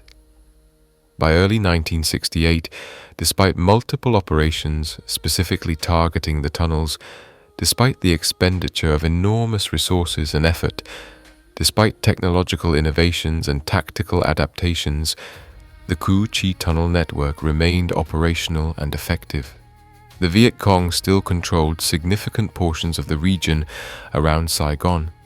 The tunnels still provided sanctuary, supply lines, and bases for operations against Allied forces, and the tunnels were about to play their most significant role in the entire war. In the pre-dawn hours of January 31st, 1968, during the Vietnamese New Year holiday known as Tet, the Cu Chi tunnels disgorged thousands of Viet Cong fighters who launched coordinated attacks across South Vietnam. The Tet Offensive, as it would become known, represented the most significant and strategically important use of the tunnel networks during the entire war. And while the offensive would ultimately prove catastrophic for the Viet Cong in military terms, it would change the course of the war by demonstrating that despite years of American operations, despite Operations Crimp and Cedar Falls, despite constant pressure and enormous resource expenditures, the tunnels had enabled the Viet Cong to stage the largest and most coordinated operation of the entire conflict. The planning for the Tet Offensive had been conducted in those underground conference rooms deep within the Cu Chi network. Maps had been studied by candlelight in chambers dozens of feet beneath the surface.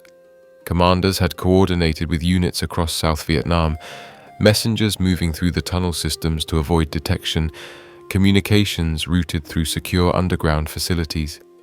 The tunnels had served as staging areas where thousands of fighters assembled, received their orders, collected weapons and ammunition, and prepared for the assaults that would shock the world. The proximity of the Cu Chi tunnels to Saigon, just 70 kilometers from the South Vietnamese capital, proved crucial. Fighters could move through the tunnel network to within striking distance of the city, then surface and move the final distance to their targets under cover of darkness. The tunnels provided concealment from American aerial reconnaissance that might have detected large troop movements on the surface. They provided secure storage for the weapons and ammunition stockpiles needed to sustain the offensive. They provided fallback positions where fighters could retreat if their attacks failed. On the first day of Tet, Viet Cong forces attacked over 100 cities and towns across South Vietnam simultaneously. In Saigon itself, sappers breached the walls of the US Embassy compound, holding part of it for 6 hours before being killed or driven out. Other teams attacked Tan Son Nhut Air Base, ARVN headquarters, the Presidential Palace, and the South Vietnamese Naval Headquarters. The scope and coordination of these attacks were unprecedented, demonstrating a level of organization and capability that shocked American military and political leaders. The initial military results of the Tet Offensive were devastating for the Viet Cong. American and South Vietnamese forces, after recovering from the initial surprise, counterattacked with overwhelming firepower. In city after city, Viet Cong forces were surrounded and destroyed. In Hue, where the communists held the old imperial citadel for nearly a month, American Marines and ARVN forces eventually retook the city in brutal house-to-house fighting that killed thousands of Viet Cong troops.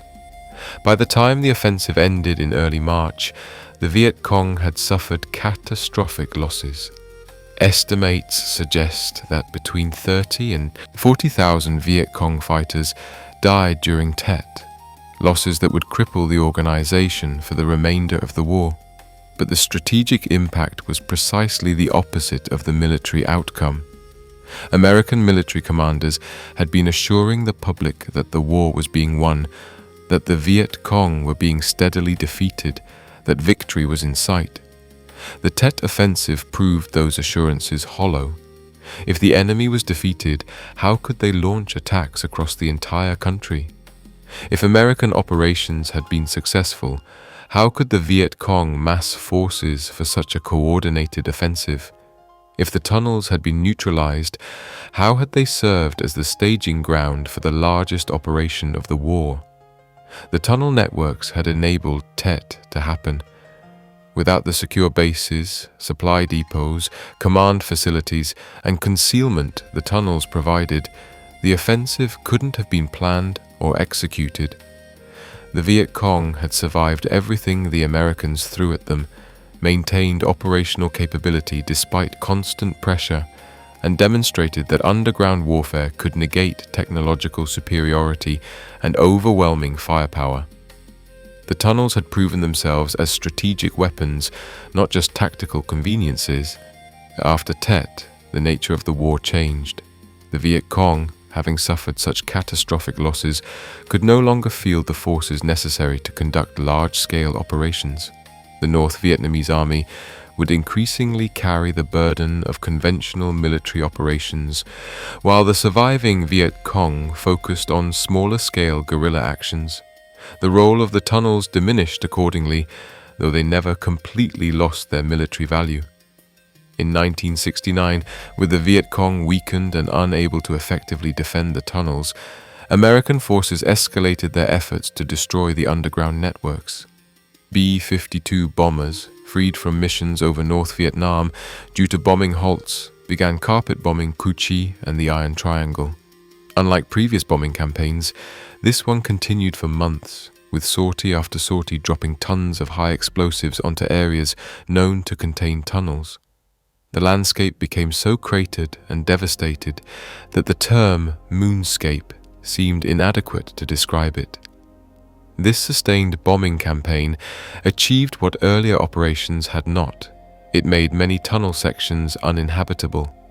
Constant bombardment collapsed some passages, while others became too dangerous to occupy because the weakened earth overhead threatened to give way at any moment.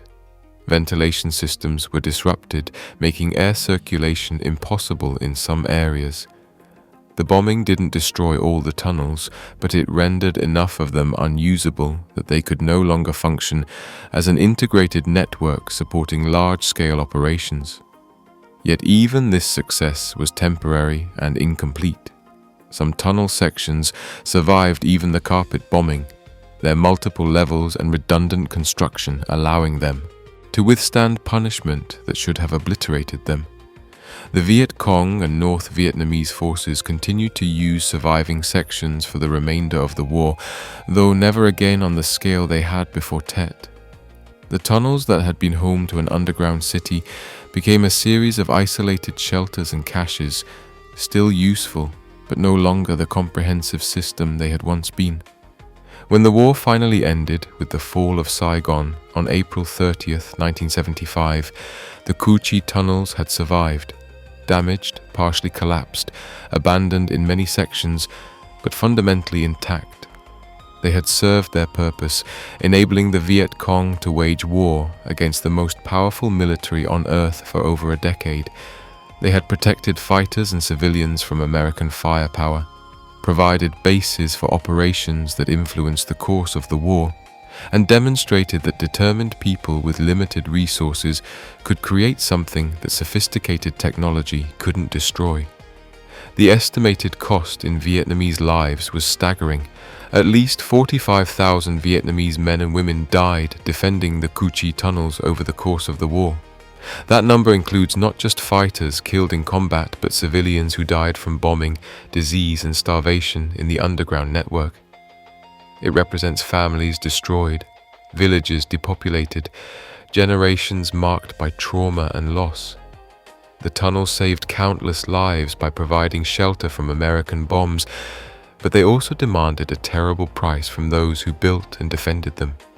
For the Viet Cong and the Vietnamese communist movement, the tunnels became symbols of resistance and ultimate victory. They represented the triumph of will over technology, of human endurance over material superiority, of the power of the people to resist foreign domination regardless of the cost. The tunnels embodied the communist narrative of the war, that the Vietnamese people, through sacrifice and determination, had defeated first the French and then the Americans, proving that no amount of military might could overcome a people fighting for their homeland. Beyond the physical battles fought in and around the tunnel networks, a psychological war was being waged that affected both sides profoundly. The The tunnels represented different things to different combatants, carrying meanings that went beyond their tactical utility and shaped how the war was experienced and remembered. For American soldiers, the tunnels embodied their worst fears about Vietnam.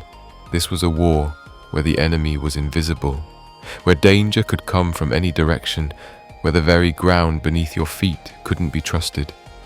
The knowledge that Viet Cong fighters might be living and operating just meters below where you walked, completely hidden and impossible to target, created a paranoia that wore down units psychologically even when no combat occurred. The tunnels challenged fundamental assumptions about military power and technological superiority.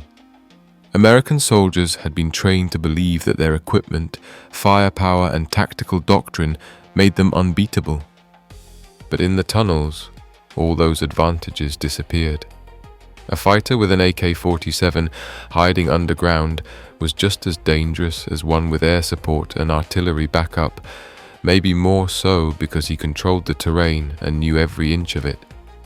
This leveling of the playing field was deeply unsettling for American forces who had been promised that American military might would ensure victory. The psychological impact extended to how American soldiers viewed the Vietnamese people as a whole. If an entire underground city could be built and maintained beneath a region where American forces operated, if thousands of people could live and work underground while maintaining the appearance of normal village life on the surface, then how could you trust anyone? That elderly farmer tending his rice paddy might be a Viet Cong cadre who spent his nights underground. That village you just walked through might sit atop a maze of tunnels. The children playing in the street might know the location of every tunnel entrance in the area. This erosion of trust between American forces and the civilian population made counterinsurgency operations nearly impossible and contributed to tragedies where innocent civilians were treated as threats. For the Viet Cong and the Vietnamese people of Cu Chi, the tunnels carried entirely different psychological weight. They were proof of Vietnamese ingenuity and determination. They demonstrated that the Vietnamese could adapt to any circumstance, overcome any challenge, survive any hardship. When American bombs fell and the earth shook, the people of Cu Chi would descend into their tunnels and endure, emerging when the bombing stopped to continue their lives and their resistance. This resilience became central to Vietnamese identity during and after the war. The tunnels also represented a connection to Vietnamese history and tradition. For centuries, the Vietnamese had resisted foreign invaders through guerrilla warfare, using knowledge of terrain and climate to offset the superior military technology of their enemies. The tunnels were a modern expression of ancient strategies, a demonstration that traditional Vietnamese approaches to warfare remained viable even against the most advanced military force in the world. This historical continuity provided psychological comfort and ideological justification for the enormous sacrifices required to build and defend the tunnel networks. But the psychological cost of tunnel life was also severe for the Vietnamese who endured it. Living in darkness, breathing stale air, existing in constant fear of collapse or flooding or gas attack, watching friends and family die from disease or bombing or combat, these experiences left psychological scars that would last generations. Many tunnel dwellers developed what we would now recognize as PTSD, though it was rarely acknowledged or treated at the time. The trauma of underground existence shaped how survivors viewed themselves and their world, creating psychological effects that persisted long after the war ended. The relationship between tunnel rats and the Viet Cong fighters they hunted underground also had interesting psychological dimensions. These were enemies engaged in the most intimate and terrifying combat imaginable, fighting in darkness, sometimes literally hand to hand, in spaces so confined that combatants could hear each other breathing.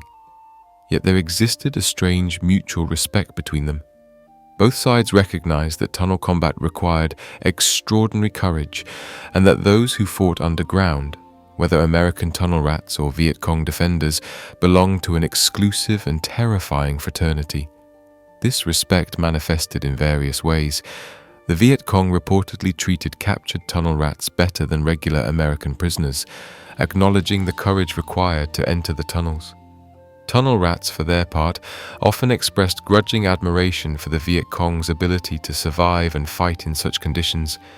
After firefights in the tunnels, when tunnel rats would find the bodies of Viet Cong fighters they'd killed, some reported feeling not just the usual combat emotions, but also a kind of melancholy recognition that they'd killed someone who, like themselves, had faced the ultimate test of courage in the darkness underground.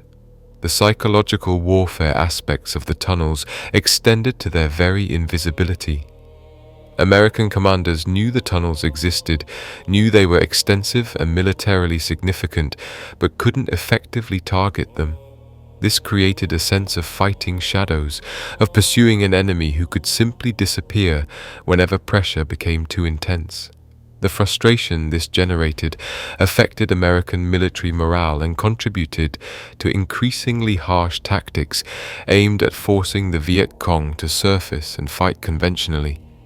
For Vietnamese civilians living in the Cu Chi region, the tunnels created complex psychological dynamics.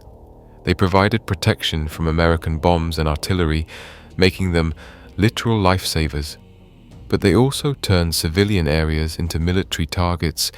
The presence of tunnels beneath or near a village meant that American forces would treat that village as hostile territory, potentially destroying homes and displacing populations. Civilians had to navigate between supporting the Viet Cong fighters who used the tunnels, which was both a patriotic duty and survival necessity, and avoiding American retaliation for that support. The tunnels also affected how both sides thought about the nature of the war itself. For Americans, the tunnels symbolized the impossibility of achieving conventional military victory in Vietnam. You couldn't win hearts and minds when the people you were trying to protect were living in tunnels beneath areas you supposedly controlled. You couldn't claim progress when the enemy could simply go underground and wait out your operations. The tunnels made visible the fundamental mismatch between American strategy and the realities of counterinsurgency warfare. For the Vietnamese communists, the tunnels represented validation of their strategy of people's war. The tunnels had been built by the people, defended by the people, and used to protect the people. They demonstrated that when a population was fully committed to resistance, when every farmer became a fighter and every village became a fortress, foreign invaders could be defeated regardless of their military superiority. This narrative of people's triumph over imperialism became central to Vietnamese communist ideology and continues to shape how the war is remembered in Vietnam today. The psychological legacy of the tunnels extended well beyond the war's end. American veterans who served as tunnel rats or who lost friends to booby traps protecting tunnel entrances carried those experiences for the rest of their lives. Many developed severe PTSD specifically related to enclosed spaces, unable to enter elevators or closets without experiencing panic attacks. The darkness they'd endured underground haunted their dreams. Some reported that decades after the war, they still couldn't walk through wooded areas without constantly scanning for tunnel entrances or booby traps.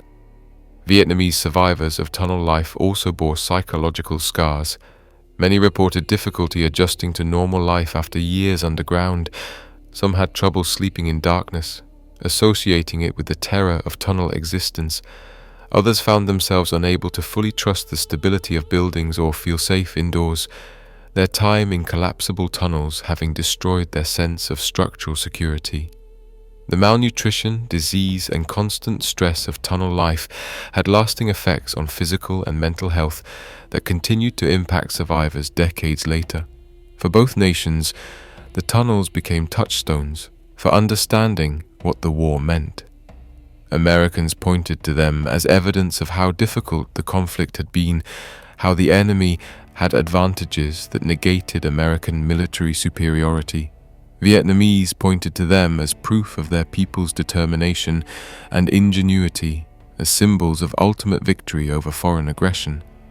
The tunnels meant different things to different people, but for everyone who experienced them or was affected by them, They represented something profound about the nature of war, sacrifice, and human endurance.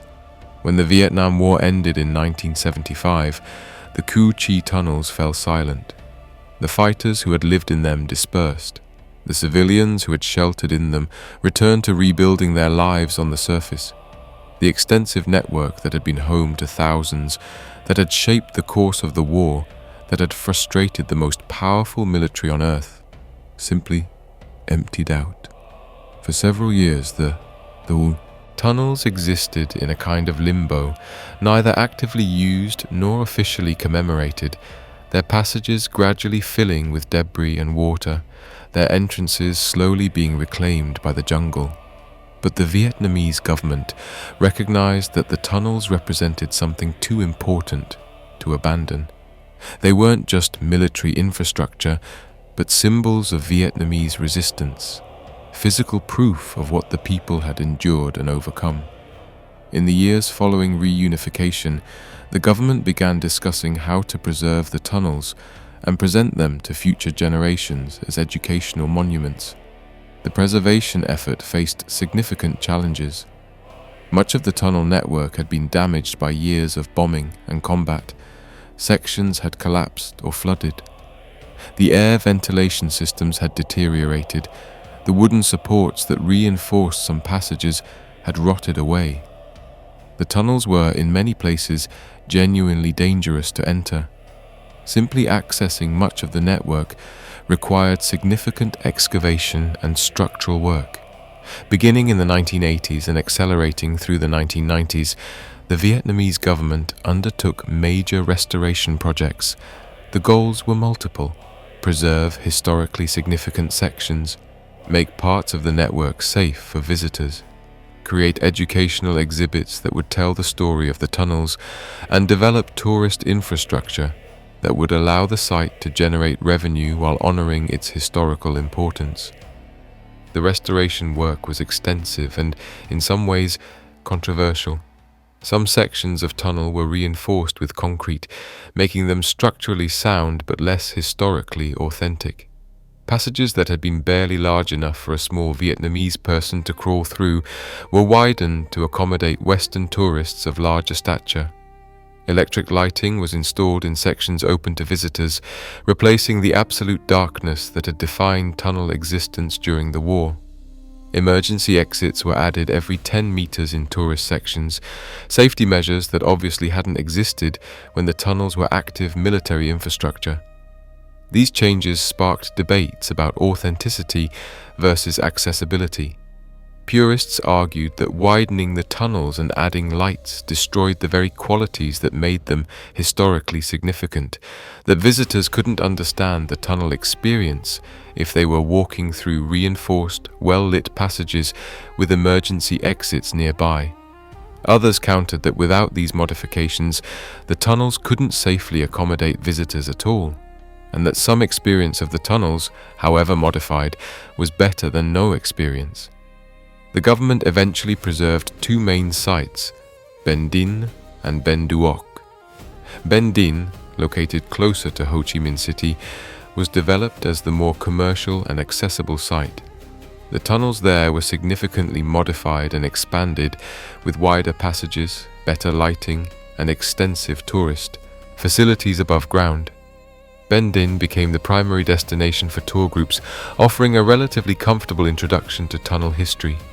Ben Duoc, located further from the city, was preserved more authentically. The tunnels there remain narrower, darker, and more challenging to navigate. Ben Duoc offers a more physically demanding and psychologically intense experience, closer to what the actual tunnel conditions were like during the war. Visitors crawling through Ben Duoc's narrow, rough passages get a genuine sense of the claustrophobia and discomfort that defined underground life. Both sites feature extensive above-ground exhibits. Displays show the various types of booby traps used to defend the tunnels, with demonstrations of how they worked. Mannequins in period dress occupy reconstructed living quarters, command centers, and hospital facilities, giving visitors visual references for how spaces were used. Documentary films, available in multiple languages, provide historical context about the tunnel's construction and role in the war. Perhaps most controversially, both sites include shooting ranges where visitors can fire period weapons, including AK-47s and M16 rifles, for a fee. The sound of automatic weapons fire echoing across what was once a battlefield strikes some visitors as deeply inappropriate, while others view it as an interesting opportunity to experience the weapons that defined the conflict. The shooting ranges generate substantial revenue that helps fund site maintenance and preservation work. Above ground at Ben Duoc, the Vietnamese government constructed the Ben Duoc Memorial Temple, a striking structure dedicated to honoring those who died defending the tunnels. The temple features traditional Vietnamese architectural elements combined with modern design, creating a space for contemplation and remembrance. Inside, walls are inscribed with the names of fighters and civilians who died in the tunnel networks, an attempt to memorialize the enormous human cost of underground warfare. The preserved tunnel sections have become major tourist attractions, drawing hundreds of thousands of visitors annually from around the world. Vietnamese visitors come to honor the sacrifice of previous generations and to understand their national history. International tourists come seeking to understand the Vietnam War from the Vietnamese perspective, to see physical evidence of the conflict, and to experience, even in modified form, what tunnel combat was like. The economic impact of tunnel tourism on the Cu Chi region has been substantial. Hotels, restaurants, tour companies, and souvenir shops have proliferated. Former tunnel fighters sometimes work as guides, sharing their personal experiences with visitors. The tunnels have become part of Vietnam's heritage tourism industry, alongside other war-related sites like the War Remnants Museum in Ho Chi Minh City and the DMZ, along the former border between North and South Vietnam. International recognition of the tunnel's historical significance has grown over time. In 2005, the Cu Chi tunnels received the title Hero of Labor, one of Vietnam's highest honors. In 2016, they were officially designated a special national historical site, giving them protected status and ensuring continued government support for preservation and maintenance. The tunnels have been featured in documentaries, academic studies, and historical analyses, cementing their place as one of the most remarkable military engineering achievements of the 20th century. For Vietnam, the tunnels serve multiple purposes in the present day. They're educational resources where Vietnamese students learn about their country's history and the sacrifices made for independence. They're symbols of national pride, physical proof that Vietnam defeated powerful foreign invaders through determination and ingenuity. They're tourist attractions that generate revenue and international interest, and they're reminders of the enormous cost of war, honoring those who died while implicitly warning against future conflicts. The preservation of the Cu Chi tunnels also represents Vietnam's broader approach to war memory. Unlike some countries that prefer to downplay or forget violent conflicts, Vietnam actively memorializes its wars, presenting them as struggles for independence and unification that define the modern Vietnamese nation. The tunnels fit perfectly into this narrative, serving as evidence that the Vietnamese people, through unity and sacrifice, overcame impossible odds to achieve victory. For international visitors, particularly Americans, visiting the Cu Chi tunnels can be emotionally complex. These are sites where American soldiers died, where an enemy the US military couldn't defeat lived and fought. The exhibits present the war from the Vietnamese perspective, which Americans may find uncomfortable or challenging to their understanding of the conflict. Yet for many American veterans who visit, there's also a sense of closure, an opportunity to see and understand what they fought against, to pay respects to the courage of both sides, and to find some kind of peace with their wartime experiences. The approximately 120 kilometers of tunnels that have been preserved represent only a fraction of the network that existed at the war's peak. Much of the system remains buried and unmapped, inaccessible and probably too deteriorated to be safely explored. Future archaeological work may reveal additional sections, providing new insights into tunnel life and warfare. But what has been preserved and open to visitors offers enough to understand the scale, complexity, and significance of what the Viet Cong built beneath the earth.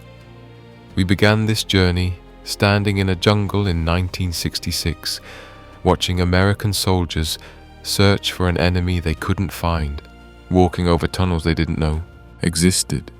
Now, nearly 60 years later, those tunnels remain, transformed from weapons of war into monuments to human endurance and ingenuity.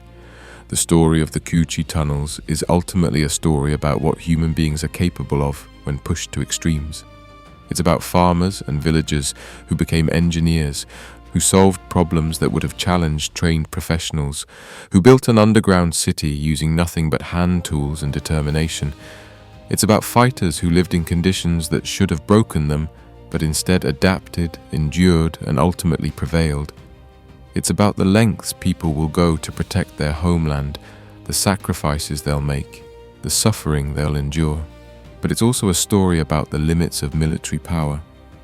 The United States possessed overwhelming technological superiority, commanded resources beyond anything the Viet Cong could imagine, and fielded what was probably the most capable military force in human history. Yet all that power couldn't eliminate the tunnel networks. All that technology couldn't locate an enemy who simply went underground. All those resources couldn't force a conclusion to a conflict where the weaker side refused to fight on terms that favored the stronger. The tunnels demonstrated that in certain kinds of conflicts, determination matters more than firepower, that intimate knowledge of terrain trumps technological sophistication, that a people fighting on their own soil possess advantages that can offset enormous disparities in military capability. These weren't lessons the American military wanted to learn, but the tunnels taught them regardless. For the people of Cu Chi, the tunnels represented survival itself. When American bombs fell and artillery barrages shook the earth, the tunnels protected them. When hunger threatened and food disappeared from the surface, the tunnels provided shelter where they could endure. When the war seemed endless and victory impossible, the tunnels reminded them that they could survive anything, that their resistance would outlast American patience and commitment. The cost of this survival was staggering. 45,000 Vietnamese died defending these tunnels. Tens of thousands more suffered from disease, malnutrition, and psychological trauma that would affect them for the rest of their lives. Entire villages disappeared, their populations displaced or destroyed. The landscape itself was transformed. Jungle turned to wasteland, a moonscape of craters and devastation that took decades to recover, and American soldiers paid their own price. Tunnel rats who descended into the darkness faced horrors that would haunt them forever. Soldiers killed by booby traps never made it home. Units demoralized by an enemy they couldn't see or catch lost faith in their mission. The frustration of fighting an enemy who could simply disappear underground contributed to tactical decisions and strategic failures that prolonged the war and increased casualties on both sides. Today, when tourists crawl through the widened, well-lit passages at Ben Din or Ben Duoc, they're experiencing a sanitized version of tunnel life. The darkness isn't absolute because there are lights. The fear isn't real because there are no booby traps or enemy fighters waiting in ambush. The passages are wider, the air is fresher, the emergency exits are clearly marked.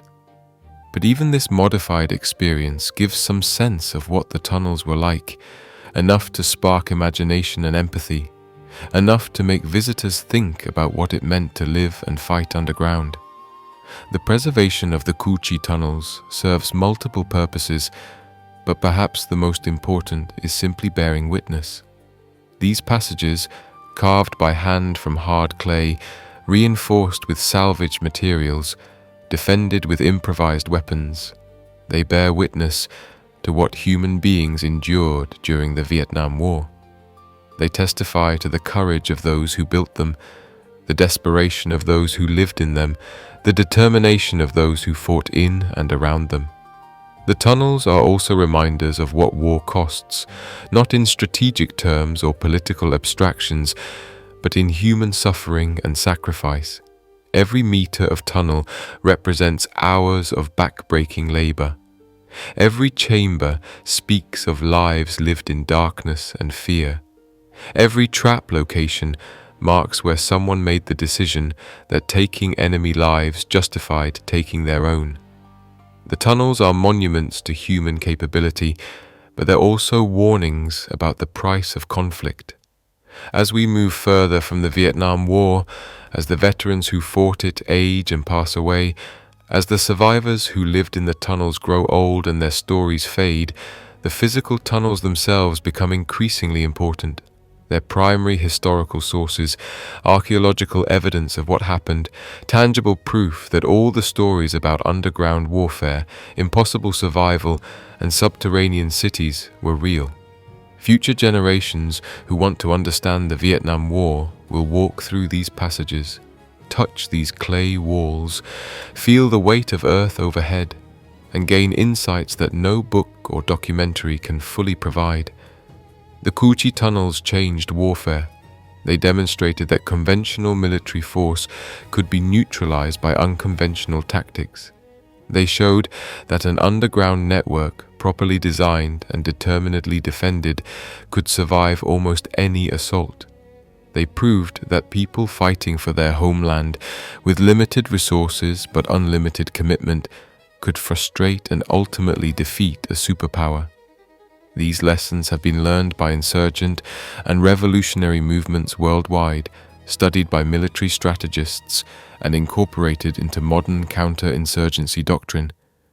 But beyond their military and strategic significance, the tunnels represent something fundamentally human. They show what people can accomplish when circumstances demand it, how we adapt to the unthinkable, how we survive the unsurvivable. They demonstrate that human ingenuity and determination can overcome seemingly impossible obstacles. They prove that the human spirit, however tested, can endure. The earth remembers what happened in these tunnels. The clay walls still bear marks where hand tools scraped them into existence. The passages still wind through the darkness, connecting chambers where people lived and died. The ventilation shafts still reach toward the surface, carrying memory along with air. And now the earth shares those memories with anyone willing to descend into the darkness and listen. The hidden world of the Viet Cong tunnel systems wasn't just a military phenomenon. It was a demonstration of what human beings are capable of when pushed to their limits. It was proof that determination can overcome technology, that endurance can outlast firepower, that people fighting for their homes can defeat armies fighting for abstractions. The tunnels were weapons, certainly, but they were also shelters, communities, and symbols of resistance that would outlive the war that created them. Today, as sunlight filters through the jungle canopy above the Cu Chi district, as tourists crawl through the passages below, as veterans from both sides remember friends lost in the darkness, the tunnels endure. They stand as monuments to sacrifice, ingenuity, determination, and the terrible costs of war. They remind us that beneath every battlefield, behind every statistic, beyond every strategic analysis, are human beings making impossible choices and enduring unendurable conditions. The tunnels tell their stories, whisper their warnings, and preserve their legacy for generations who will walk through the darkness and emerge changed by the experience.